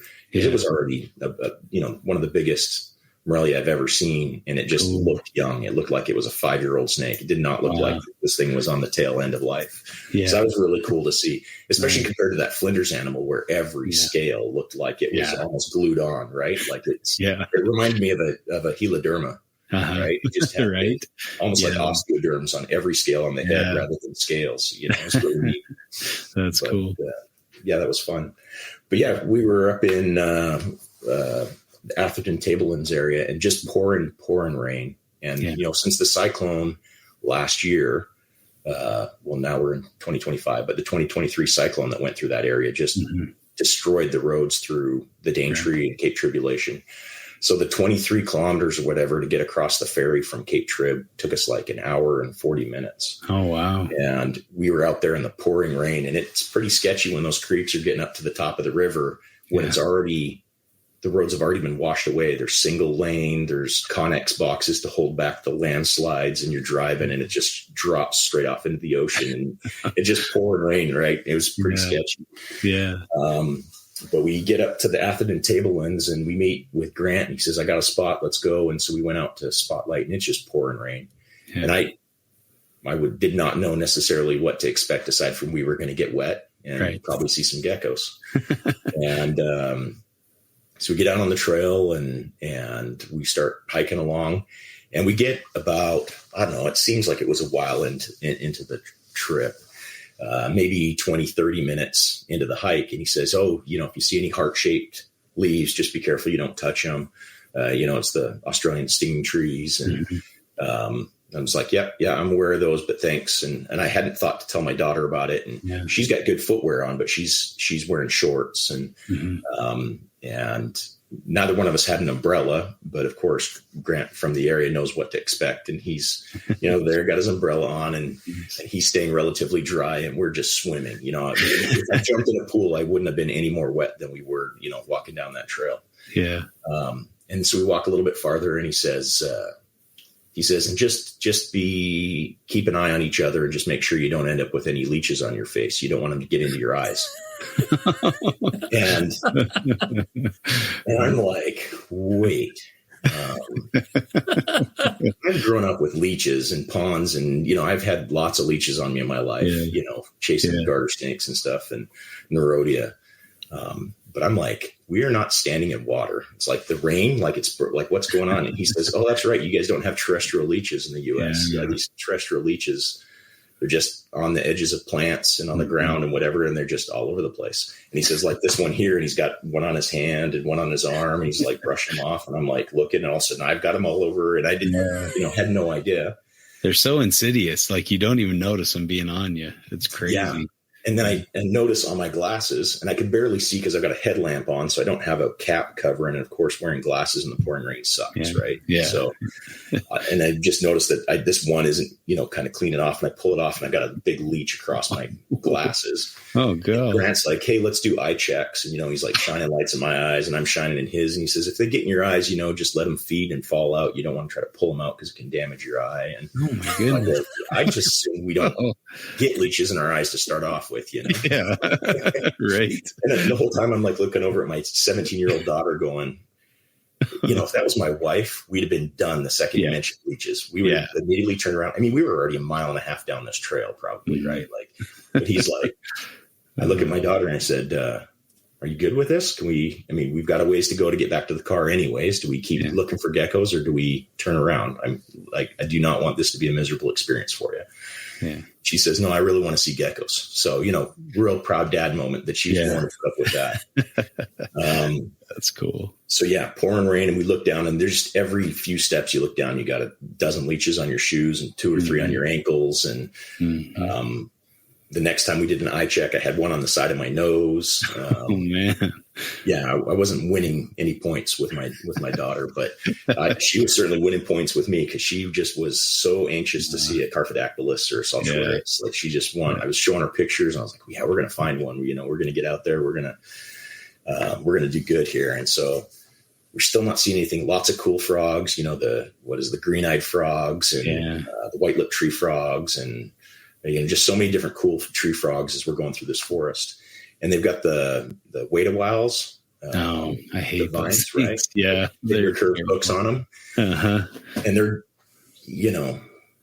they would catch Grant's umbrella and he's walking ahead of us. Yeah. And the umbrella would come back and like hit me in the shoulder, hit me in the face, Yeah. Dang, wait and sees or wait a whiles or whatever they're called. And he'd like peel it off his umbrella and then we'd walk again. And we go up a little bit farther and all of a sudden I hear this panic in my daughter's voice and she doesn't scream. She's not crying, but I can hear it. And she's like, it's got my eye. It's on my eye. Oh, no. And I shine my light and she's got one of those vines on the inside of her eyelid, across her top eyelid. Oh, no. Got her eyes. And she's holding her hand in front of her face and her eyelids are pulling through her fingers. Oh, no. Her face. And I'm like grabbing this. I'm trying to give her push it back towards her so that there's a little bit of space there. And I'm like, we can't see well enough to like, you're going to have to grab it with your hand and pull it off your own eyelids. Like you've just got to feel it and make sure it's not going to damage your eye and just get it off. Yeah. And so she was able to pull that off and her eye was all red. And I didn't know if it actually cut into her eye or what the situation was. And I said, look, we're a ways from the car still.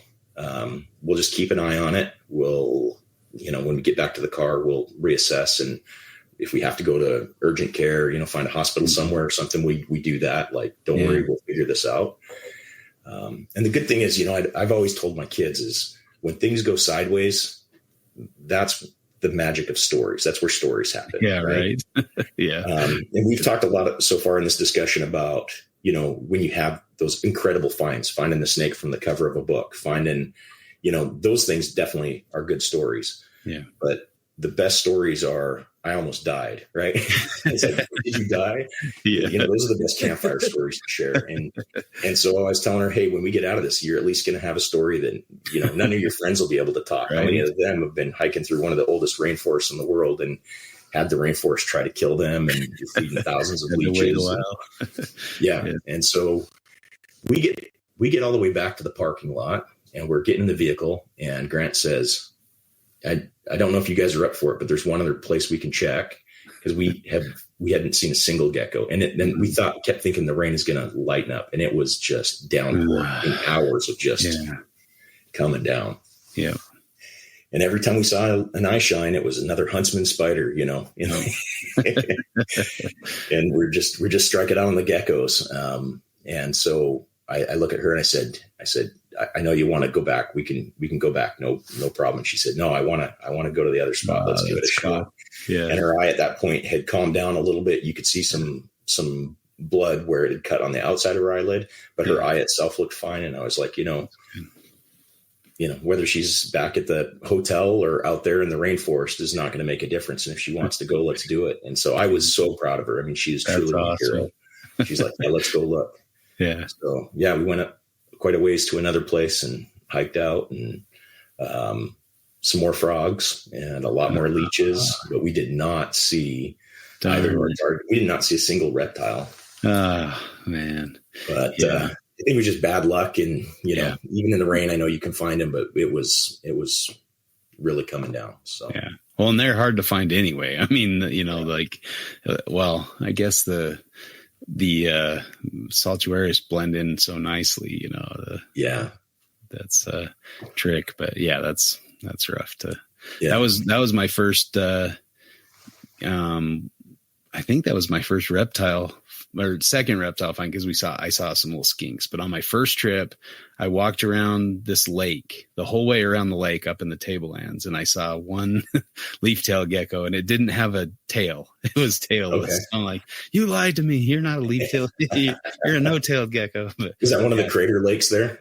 Yep. Yeah. So that was cool. And I seriously probably took 3 hours to go around it because I was like stopping every few seconds, looking around, looking at every tree, thinking I'm going to see a carpet or a scrub or something. But I was pretty stoked to see that gecko, but I didn't see scrubs or carpets around the lake, but it was cool. Well, despite the fun with the leeches, my wife, when we left Cape Tribulation, she said, what would it take for us to live down here? Oh man, that's the magic words. That was absolutely magic words. So I think, that's going to be the goal over the next few years is to change, we've got too many animals to do anything immediately. Yeah. My daughter graduates from high school here in a few months, and then that kind of changes life for the foreseeable. But we're going to start looking, and can't live there full time, but probably spend 4+ months every year down there. That's cool. We're going to start doing that, hopefully starting in the next couple of years. So nice. That'd be awesome. Yeah, I can't say enough about how amazing, some of those places are. But my wife immediately was just blown away with the Daintree and Cape Tribulation, and waking up, and we saw 12+ stingrays every morning basking as the waves were coming over them. And, the huge blue lobsters that had been killed the night before were washing up, and, just everything about it, that big scrubby and the huge tree frogs, and just everything about the place. It just ticked every one of my wife's boxes. And if I absolutely would love to live in Australia. The Daintree would not be my top place. I would love to be where it's a little bit drier, right? But man, I can certainly drive to anywhere from there. Anywhere from there, just getting to Australia is the problem. But Cape Trib is a truly magical place, right? It's just for sure. Yeah. Incredible. There's just so many. That's the hard thing would be to choose where to live. I don't know where I would live if I guess maybe in the center. So I'm, close to everywhere. But, such a great place.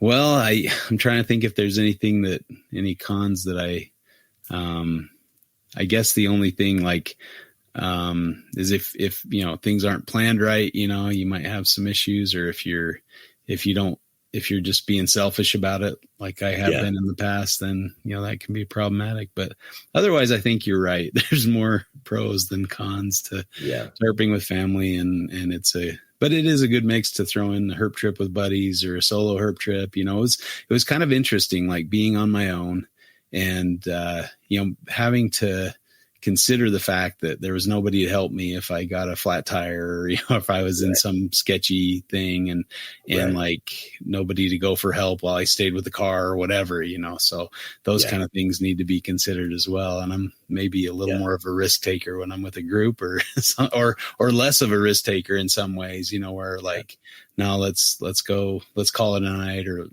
whatever. But it's definitely a balance, and there's a lot of different things for different trips. But I remember you guys did an episode where you talked about night driving versus hiking animals, and I think they're just two different tools. Mm-hmm. I think herping with family and herping solo, again, are just two different experiences. Yeah. I think it's kind of an unfair question to say what's better, because, I go herping with my family, especially on an adventure like that. And I came back, and everyone who talks to me is going to be sick of hearing the same stories and hearing these stories for probably the next decade. Right. It was just absolutely magical and incredible experience, but I did not get the same recharge. When I go out solo and I can just take it all in, that's how I charge my batteries. Like that's how I can put up with conference calls and, stressful client situations and the day-to-day and dealing with, the drama of social media. And, I've just got to get out in the wild, and I don't get the same recharge going with family. It's a different high. It's a different experience. I still need my solo time. I need to go back and be in my cave for a bit. And when I come out of that, I'm back to my good old self. But if I had to choose one or the other, I would still choose the family. There's just, it's incredible to see, to bring it full circle, to see their faces light up when they see something for the first time, know? Yeah. And for me, US herping had really, before my son was born, the first time I went to Australia was a year or two before he was born. He's 6 now, turning 7 here in a couple weeks. Mm-hmm. But I kind of had lost a lot of my passion for herping. I'd found every species in California but one, every species in Arizona but 2. Wow. Every species in New Mexico but 1, every species in West Texas. I was kind of going through and ticking boxes, and, it's decades of that just being my passion, and nothing held me back. And I just was herping all the time. And, But I just kind of felt at one point I lost my hard drive and lost over 10 years, 15 years of field notes and all my photos. And basically I just kind of stepped away from it all. And I wasn't keeping any animals at the time, and got into racing cars and doing some other stuff, and just kind of stepped away from that world. And I would still spend my vacation time going out to like the Sky Islands, but that's when I fell in love with Coatimundi and some different animals, and really started to look at the world from a not specifically a reptile, through reptile lenses, you know? But then when I went to Australia, it was like, I felt like the 5-year-old me, the first time he saw like a Chuan hooknose snake and didn't know if it was a heterodon or Gylopion, or like, I had no idea what this animal was. Yeah. I kept looking at the books, and it's upturned snout. It's got this and it's got that. It doesn't look exactly like this picture. And, you know, and I feel that way as I'm about to turn 50 years old every time I get into that country. Yeah. Right? It's just an amazing feeling. And I came back and people are like, hey, let's go herp Arizona in the spring. And I'm like, it just literally doesn't do anything for me. And I was just kind of burned out on US herping. But when my son was born, and the first time, you know, the first couple of times we went out together and saw stuff, and, you know, in our backyard, we've got some incredible bullfrogs, and we've got coral snakes that we see frequently in our front yard, and we see cottonmouths and copperheads, and just seeing that kid as a 2-year-old and 3-year-old lighting up. And when he was 4, he caught the biggest bullfrog I've ever seen in the backyard. And, you know, the look on his face, just staring at this thing, like he just couldn't believe that even existed.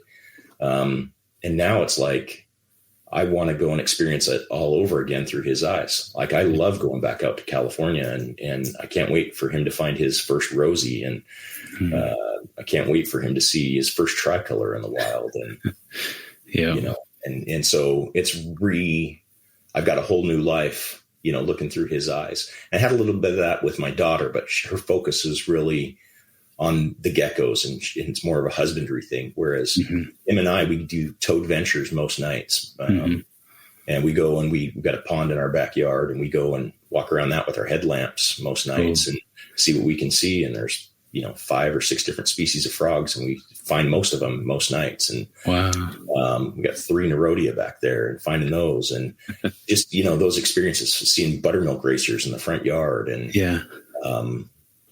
it's really kind of that Huck Finn lifestyle that my father gave me living up in Canada. But for me, it was fishing, it was hunting, it was that. And for him, it's, you know, frogging and snaking and, you know, seeing the toads everywhere. So I'm excited for the future. I used to be pretty pessimistic about the upcoming generations. And I feel more and more that we've got a responsibility to share our passions, and we really need to jumpstart this next generation and get them through those first few ego-driven, you know, find an animal at any cost, grab it as soon as you see it, tear bark off trees. We got to get them through those phases. And we got to get them to where they can appreciate the animals for what they are, and where they truly have a passion for nature around them. And I think it can only give them a sense of fulfillment they'll have in their life that they can't find any other way. Yeah, for sure. Yep. I've really enjoyed. So speaking of the upcoming generation, like I look at somebody like Dustin Grahn, you know, who I've herped with a few times. We've been able to herp with him, and he's just a great herper. Like he's just, you know, years ahead of his time, I guess. And so it's been really cool to be invigorated by him, because he's so excited and passionate, and he's kind of doing the same thing. Like, I got to find all the species in my state, and that kind of, I mean, I had kind of neglected my own state. You know, I was only interested in deserts. I was only interested in desert herps, you know, head down to St. George, and that was the best thing I could do, or down Canyonlands or whatever. Right. And then, after, you know, during COVID and getting together with Rob and doing some trips with him, and thinking, man, I don't know my backyard as well as I should know it. You know, I need to spend more time herping in Utah. And I just spent all my focus and all my drive and determination on getting over to Australia and getting another trip over there, and saving up all my, time to go herp there. And I've really neglected my backyard. So it was nice to kind of refocus and get, have that opportunity, whether I wanted it or not, to herp more locally and see more stuff in my own state. And that's been really cool. Really. Yeah. And you really live in the most incredible state for herping, right? Like there's no, yeah. Let's keep that between no. Yeah, I mean it's maybe not the most productive. It reminds me, like I said, it reminds me in very a lot of ways of South Australia. It's the grandeur. Like before we moved to Texas, my wife and I, because we spent a lot of time, we were living in Southern California at the time, and we knew we were going to miss the American Southwest, and so we took a 5-day trip and we hit all the national parks in California, Arizona, and Utah in 5 days. Wow. Ridiculous. Yeah. It was 2 speeding tickets. It was a lot of chaos. Yeah. But I had to go see my yellow-headed collared lizards in the Red Canyons. I had to go and show her Newspaper Rock. I had to go see Bryce Canyon where, my family was some of the original settlers in that area, and go see those red rocks there. And Utah is just full of just some of the most amazing habitat. Yeah. It's just incredible to just walk through.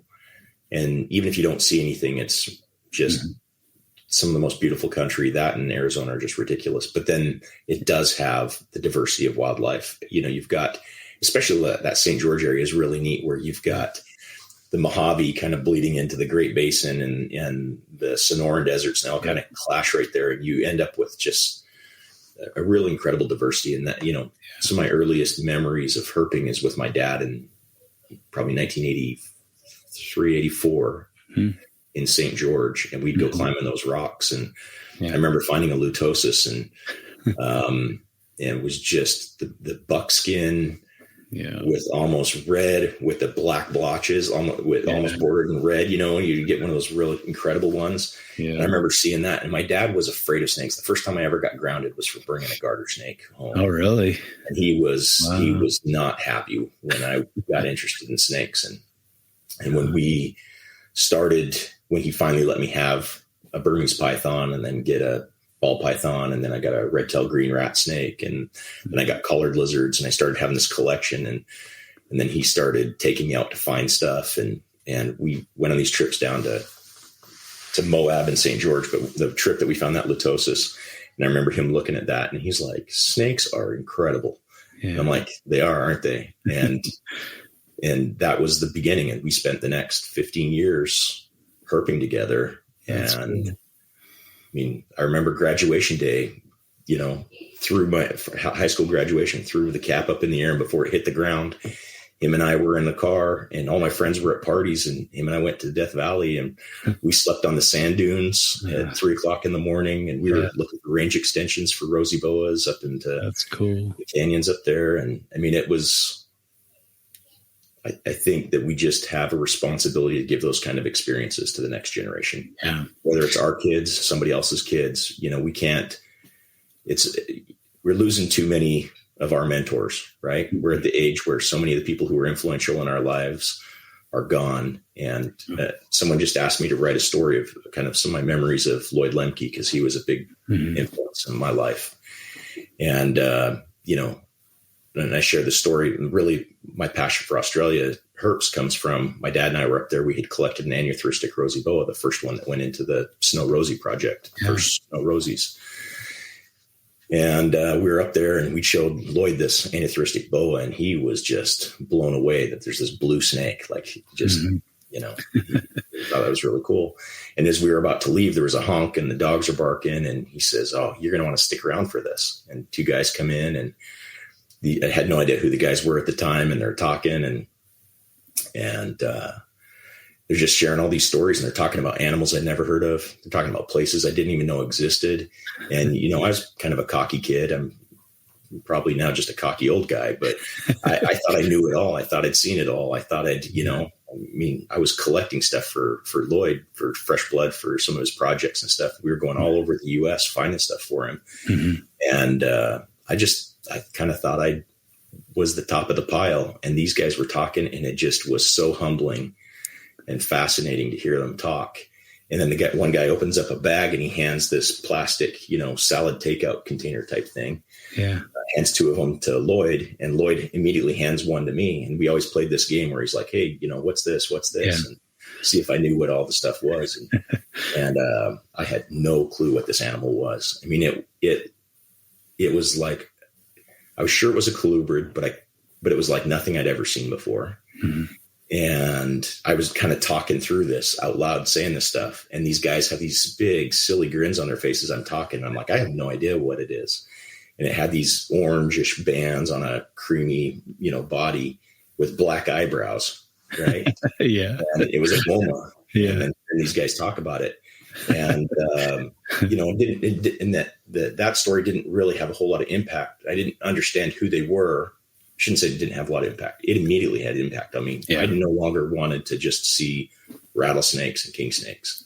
I wanted to see these crazy pythons in the wild. And that was the beginning, right? This is late 80s, early 90s. That was the beginning of my passion for Australia. And it was a long time later before I finally got down there.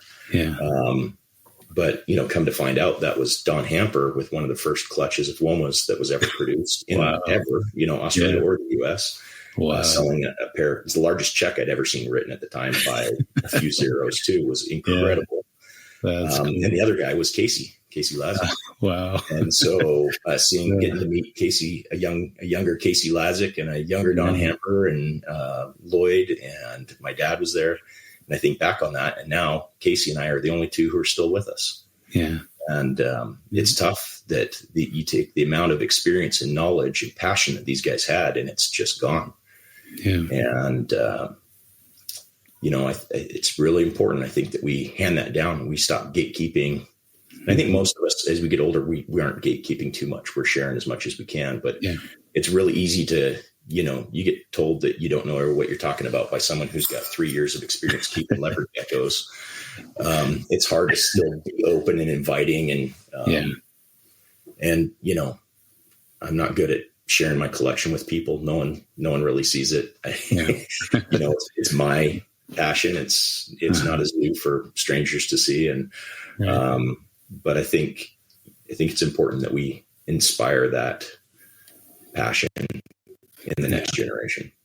Yeah. And I wish more, I guess there is kind of a good collection of like this Bartlett book, searching for reptiles in the wild, and Stalking the Plume Serpent, another cool, a lot of the books that these guys are writing. I've always encouraged Casey to write a book because his stories can just fill my imagination with the cool stuff he's seen. Absolutely. And to not have that down on paper is a crime against humanity. It is. And I think hopefully somebody will talk him into it at some point. But these people that have this just great wealth of knowledge. And I mean, I used like I think I've told this story before, but reading the Stalking the Plume Serpent book and seeing the chapter on green tree pythons, and then finding myself unexpectedly in Iron Range on my first trip over there. And then just remembering, this is how they look for it. I said, hey, let's try this out. And it worked. And we found a green tree python, and it's like, oh man, these, it really works. This knowledge is really important. And, and I mean, you can find that book for, $15 on Amazon or something. And it's, I don't know, just so much information in those. And he was the banquet speaker at this last IHS, and I was there, and he was also vending his books in the other room. Dr. Means, right? Bruce Means. Yeah. And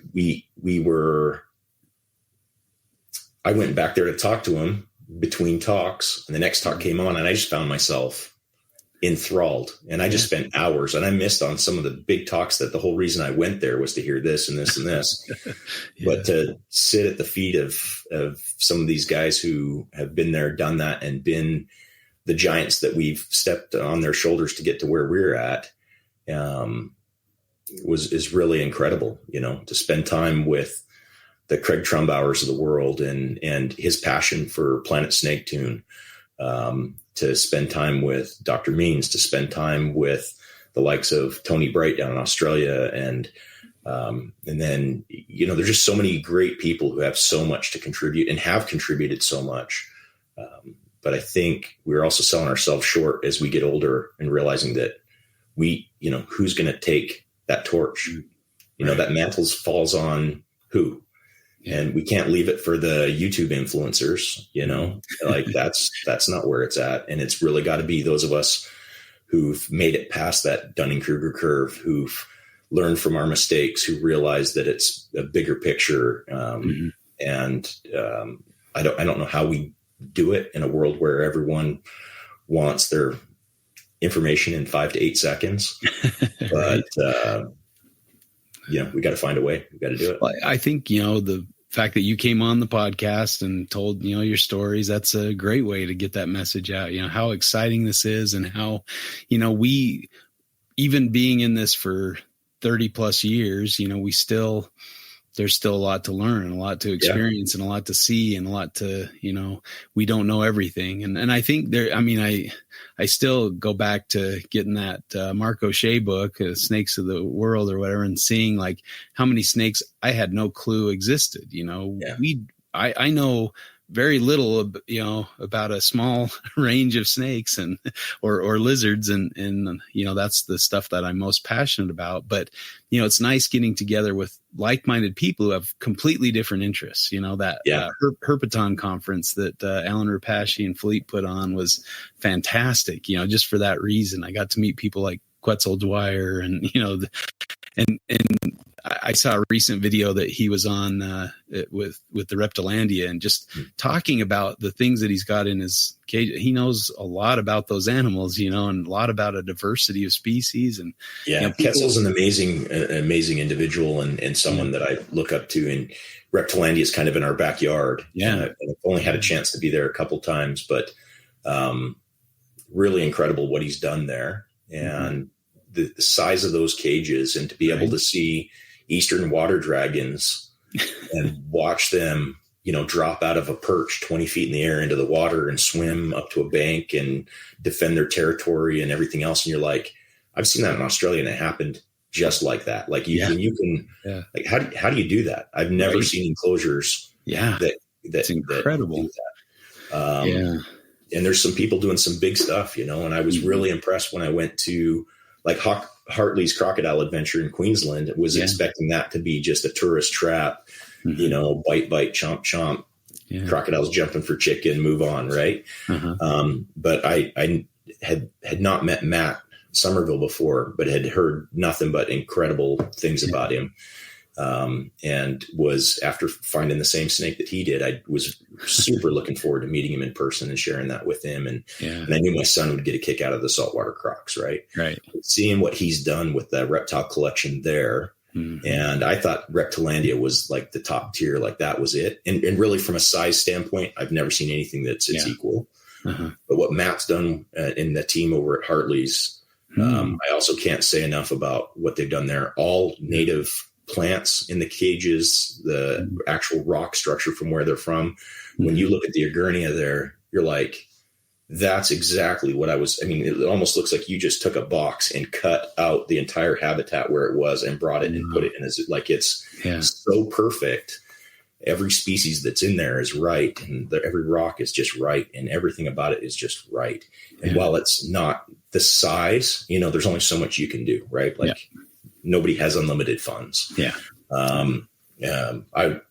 Maybe in my lifetime, the quality of cages, of enclosures that Hartley's has done and the size of enclosures that Quetzal's done, that would be ridiculous. But actually that would be being in the wild. Like that's what Australia is, right? Yeah, exactly. So. And I was reminded too of that story, kind of along the same lines of sitting and watching when we saw those Agurnia, the Gidgeys out in South Australia, and just sitting and watch. And like, I was ready, like, okay, they're not going to come out or whatever. You're like, you just kind of sat there and spotted one, and then trying to get close to get pictures. And there was another one, and, all of a sudden they're coming out because the little sun broke through or whatever. Following that sit and wait strategy, even though I tried to duplicate that with my family, and it was pouring rain the whole way we drove up to that same area. And then we hiked up there and the rain stopped for a bit. And I'm like, if the sun will just peek out, because it wasn't cold like when you and I went. It was warm, but it was just rain. And so I was like, all we need is just a little bit of a break. If we can just see some blue sky for just 5 minutes, we'll see them. And we got out there, and I went and looked in the same crevice, and there was one, not two, in that crevice that we saw him in. Yeah. Likely the same, one of the same animals, same right? Uh-huh.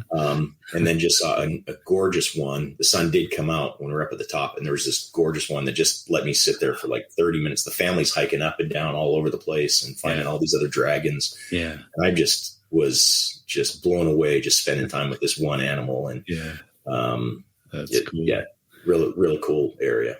Yeah, for sure. And also on that same trip, herping with Sean Scott.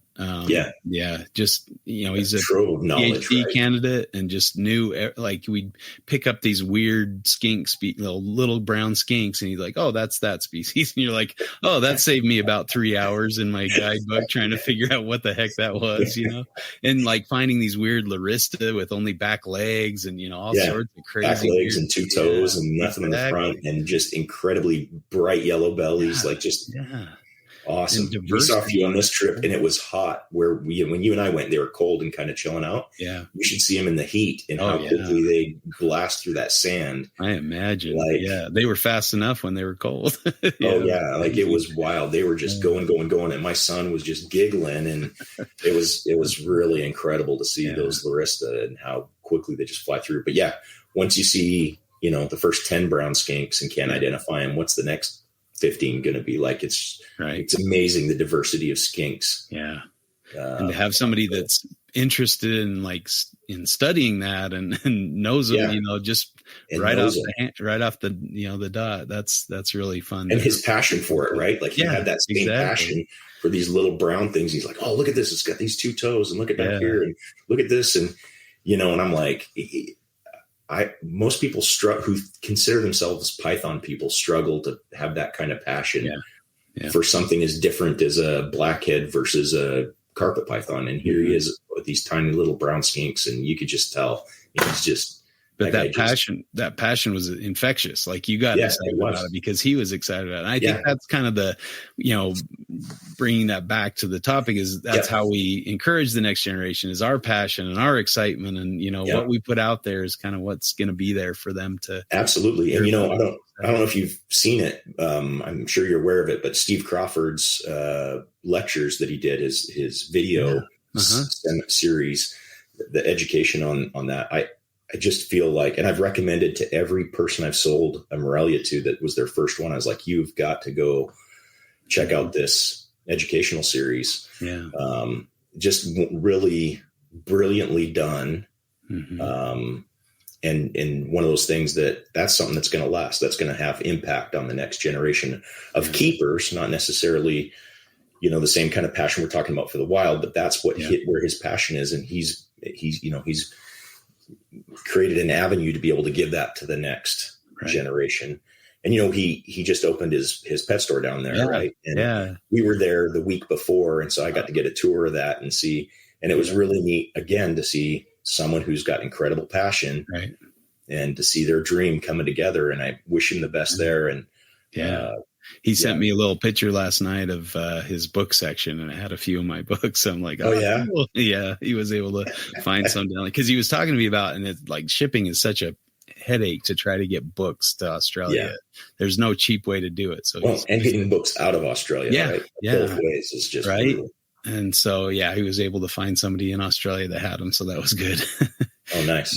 But I'm excited for him. I'm excited to go check out his shop. So hopefully I can get back there soon to see it in action.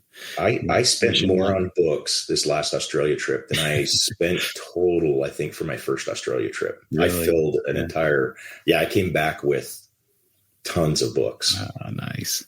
And, I just added 12 feet of bookshelf on the top wall of my office here. And I've got a board out here. I'm adding over here. I've got 2 boxes on the floor here of more books. And then, 2 full shelves back here. That's all Australia books behind me. And, I just, I'm a sucker for books, and you get down there and you see some of the incredible stuff that's more regional that, it'll just never, there's not enough of a market up for them here that anyone's going to care to send them across. Yeah. And so to go down there and see them on the shelves, and it's the frogs, the snakes, the lizards of this particular region, and to go and grab up those books. And I just couldn't help myself. My wife's like, how much are you spending on books? And I'm like, less than we're spending on food and resorts. So let's not worry about it. Yeah. Nice. Well, it's thank you for coming on and for all these great insights. It's been really a great episode. So thanks for having me. Much longer than our normal episode. So yeah, I think we might have broken the record with this one, but real quick at the end here, I wondered if, first put out your information and where people can see kind of your photos or, I'm slowly getting Perrett reptiles together on Facebook and on Instagram. I've been posting some pictures from this trip. So if you're interested in any of the animals we've talked about and kind of getting a play-by-play, I've got up through the top end, and I'm working on posts for Queensland here over the next week or two. Cool. I think that's probably the best way to get a hold of me. Facebook, Perrett Reptiles, Perrett. Nice. Thank you. Yeah. It's been fun to see your posts there and all the pictures and things. So that's very cool. And then lastly, any cool things that you've seen in herpetology or herpetoculture over the last few weeks? I came across, I'll throw one out there. I came across a Instagram post from Yovo Adahoatu. I'm not sure. I just took a snapshot of it so I wouldn't forget this, but he put out a paper, Lamperpeltis alterna in West Texas. And it talks about they radio track some and kind of looked at their movements and things like that. So pretty interesting. I'm excited to get the actual article and read. I've just read the abstract, but it looks like it's got some cool information. Yeah, I've got the article if you need me to send it to you. Cool. If you don't have it close at hand. Yeah, it's really good work. It was trying to remember what it was. One of their sensors failed and they didn't have the correlation of weather with the data that they got from the animal movement. Oh, okay. And that to me kind of took the thunder out of that paper, because that's really what it comes down to. For those of us who spend a lot of time looking for alterna, I've got two friends that are just alterna magnets. They just literally, they'll text me and they're like, hey, we're going, you want to come? And whether I make it or not, they go and they end up posting alterna, and you see the forums and people are like, oh yeah, who got the first one of the year? And I'm like, these guys have already sent me 3 pictures of them, and you guys are talking about who's going to find the first one, and these guys are already there. And now I already found 3 of them. It just so for me, I was super excited to see that paper. And as I'm sure they were as disappointed as us as the readers of it, to see that they didn't have, I'm pretty sure that was the weather sensors that they didn't get the data for. But yeah, that would have been the big thing, because that's obviously a key component. Timing weather with movement and figuring out what's going on there is going to be really how I figure them out. Right. Yeah. The lead author is DeSantis, Desantis. So yeah, if you want to look that up yourselves, should be an interesting read. But yeah, it's too bad they didn't get the weather information in there. It's a really good paper regardless, lots of good information. I love seeing papers like that. I really wish, like the Rosie Boa one that ended with all those transmitters being found in scat and whatever else. Every animal just got devoured. And it's like, I would, being such a big Rosie Boa guy in my earlier years, it would have been really cool to have a better understanding. I know when they're moving, but I'd love to know where they're going, why they're going there, how much time they're spending there. They're pretty predictable. It's pretty easy to find them, but knowing what they're doing when we can't see them would be invaluable, right? Like Melissa Britton's information on Aspidites, talk about turning the world up on its end, Exactly. Yeah. Game changer kind of that stuff. Womas 30 feet up in trees eating bearded dragons, like they forgot that they weren't Morelia. Exactly. Not just one observation of that, and just really cool to see that kind of information. So I'm really excited with the future, with us miniaturization technology improving to where we can do that with species like alterna, and where are we going to be 20 years from now? Like, it'll be really cool to see the data that we can get, and better understanding we can have of the the ecological systems that we take for granted. Yeah, it's too bad it's dependent on funding a lot of times because, it really just takes a scientist who's interested in a certain species or group or something to go out and do these natural history studies. But they're just so few and far between because of the funding issue. But right. I love kind of the citizen scientist aspect of that, and being able to, like you, going out to your pond and recording what frogs you saw in a night or something, and compiling that data, and that could be a huge deal for in the future for somebody. So I don't know, just those kind of things that we can kind of record and put out there. It's really valuable, I think. So yeah, absolutely. All right. Well, you guys have anything else to add? Or I know we're well over 2 hours now, so we can call it, or unless you have something cool to share. I don't. I'm certainly excited about Craig Trumbauer's Pituophis book that's getting there. Cool. And I'm, was fortunate to help out with some of the range maps and some of the editing and getting a preview of that. And I absolutely cannot wait to see that book in print. That is, talk about a book, a long time in coming. Like, how do we not have a tome on Pituophis? Right. One of the most commonly seen species in wherever they exist. And part of, everybody knows bull snakes, blow snakes, the gopher snakes, the whatever you want to call them. They're just, especially in the Western US, they're just so ubiquitous with the American Southwest. And how do we not have that book yet? So talk about a huge undertaking, and I cannot wait to see it in print. And hope if you only buy one book this year, I highly recommend everyone look for that one when it comes out. So I'm super excited for it.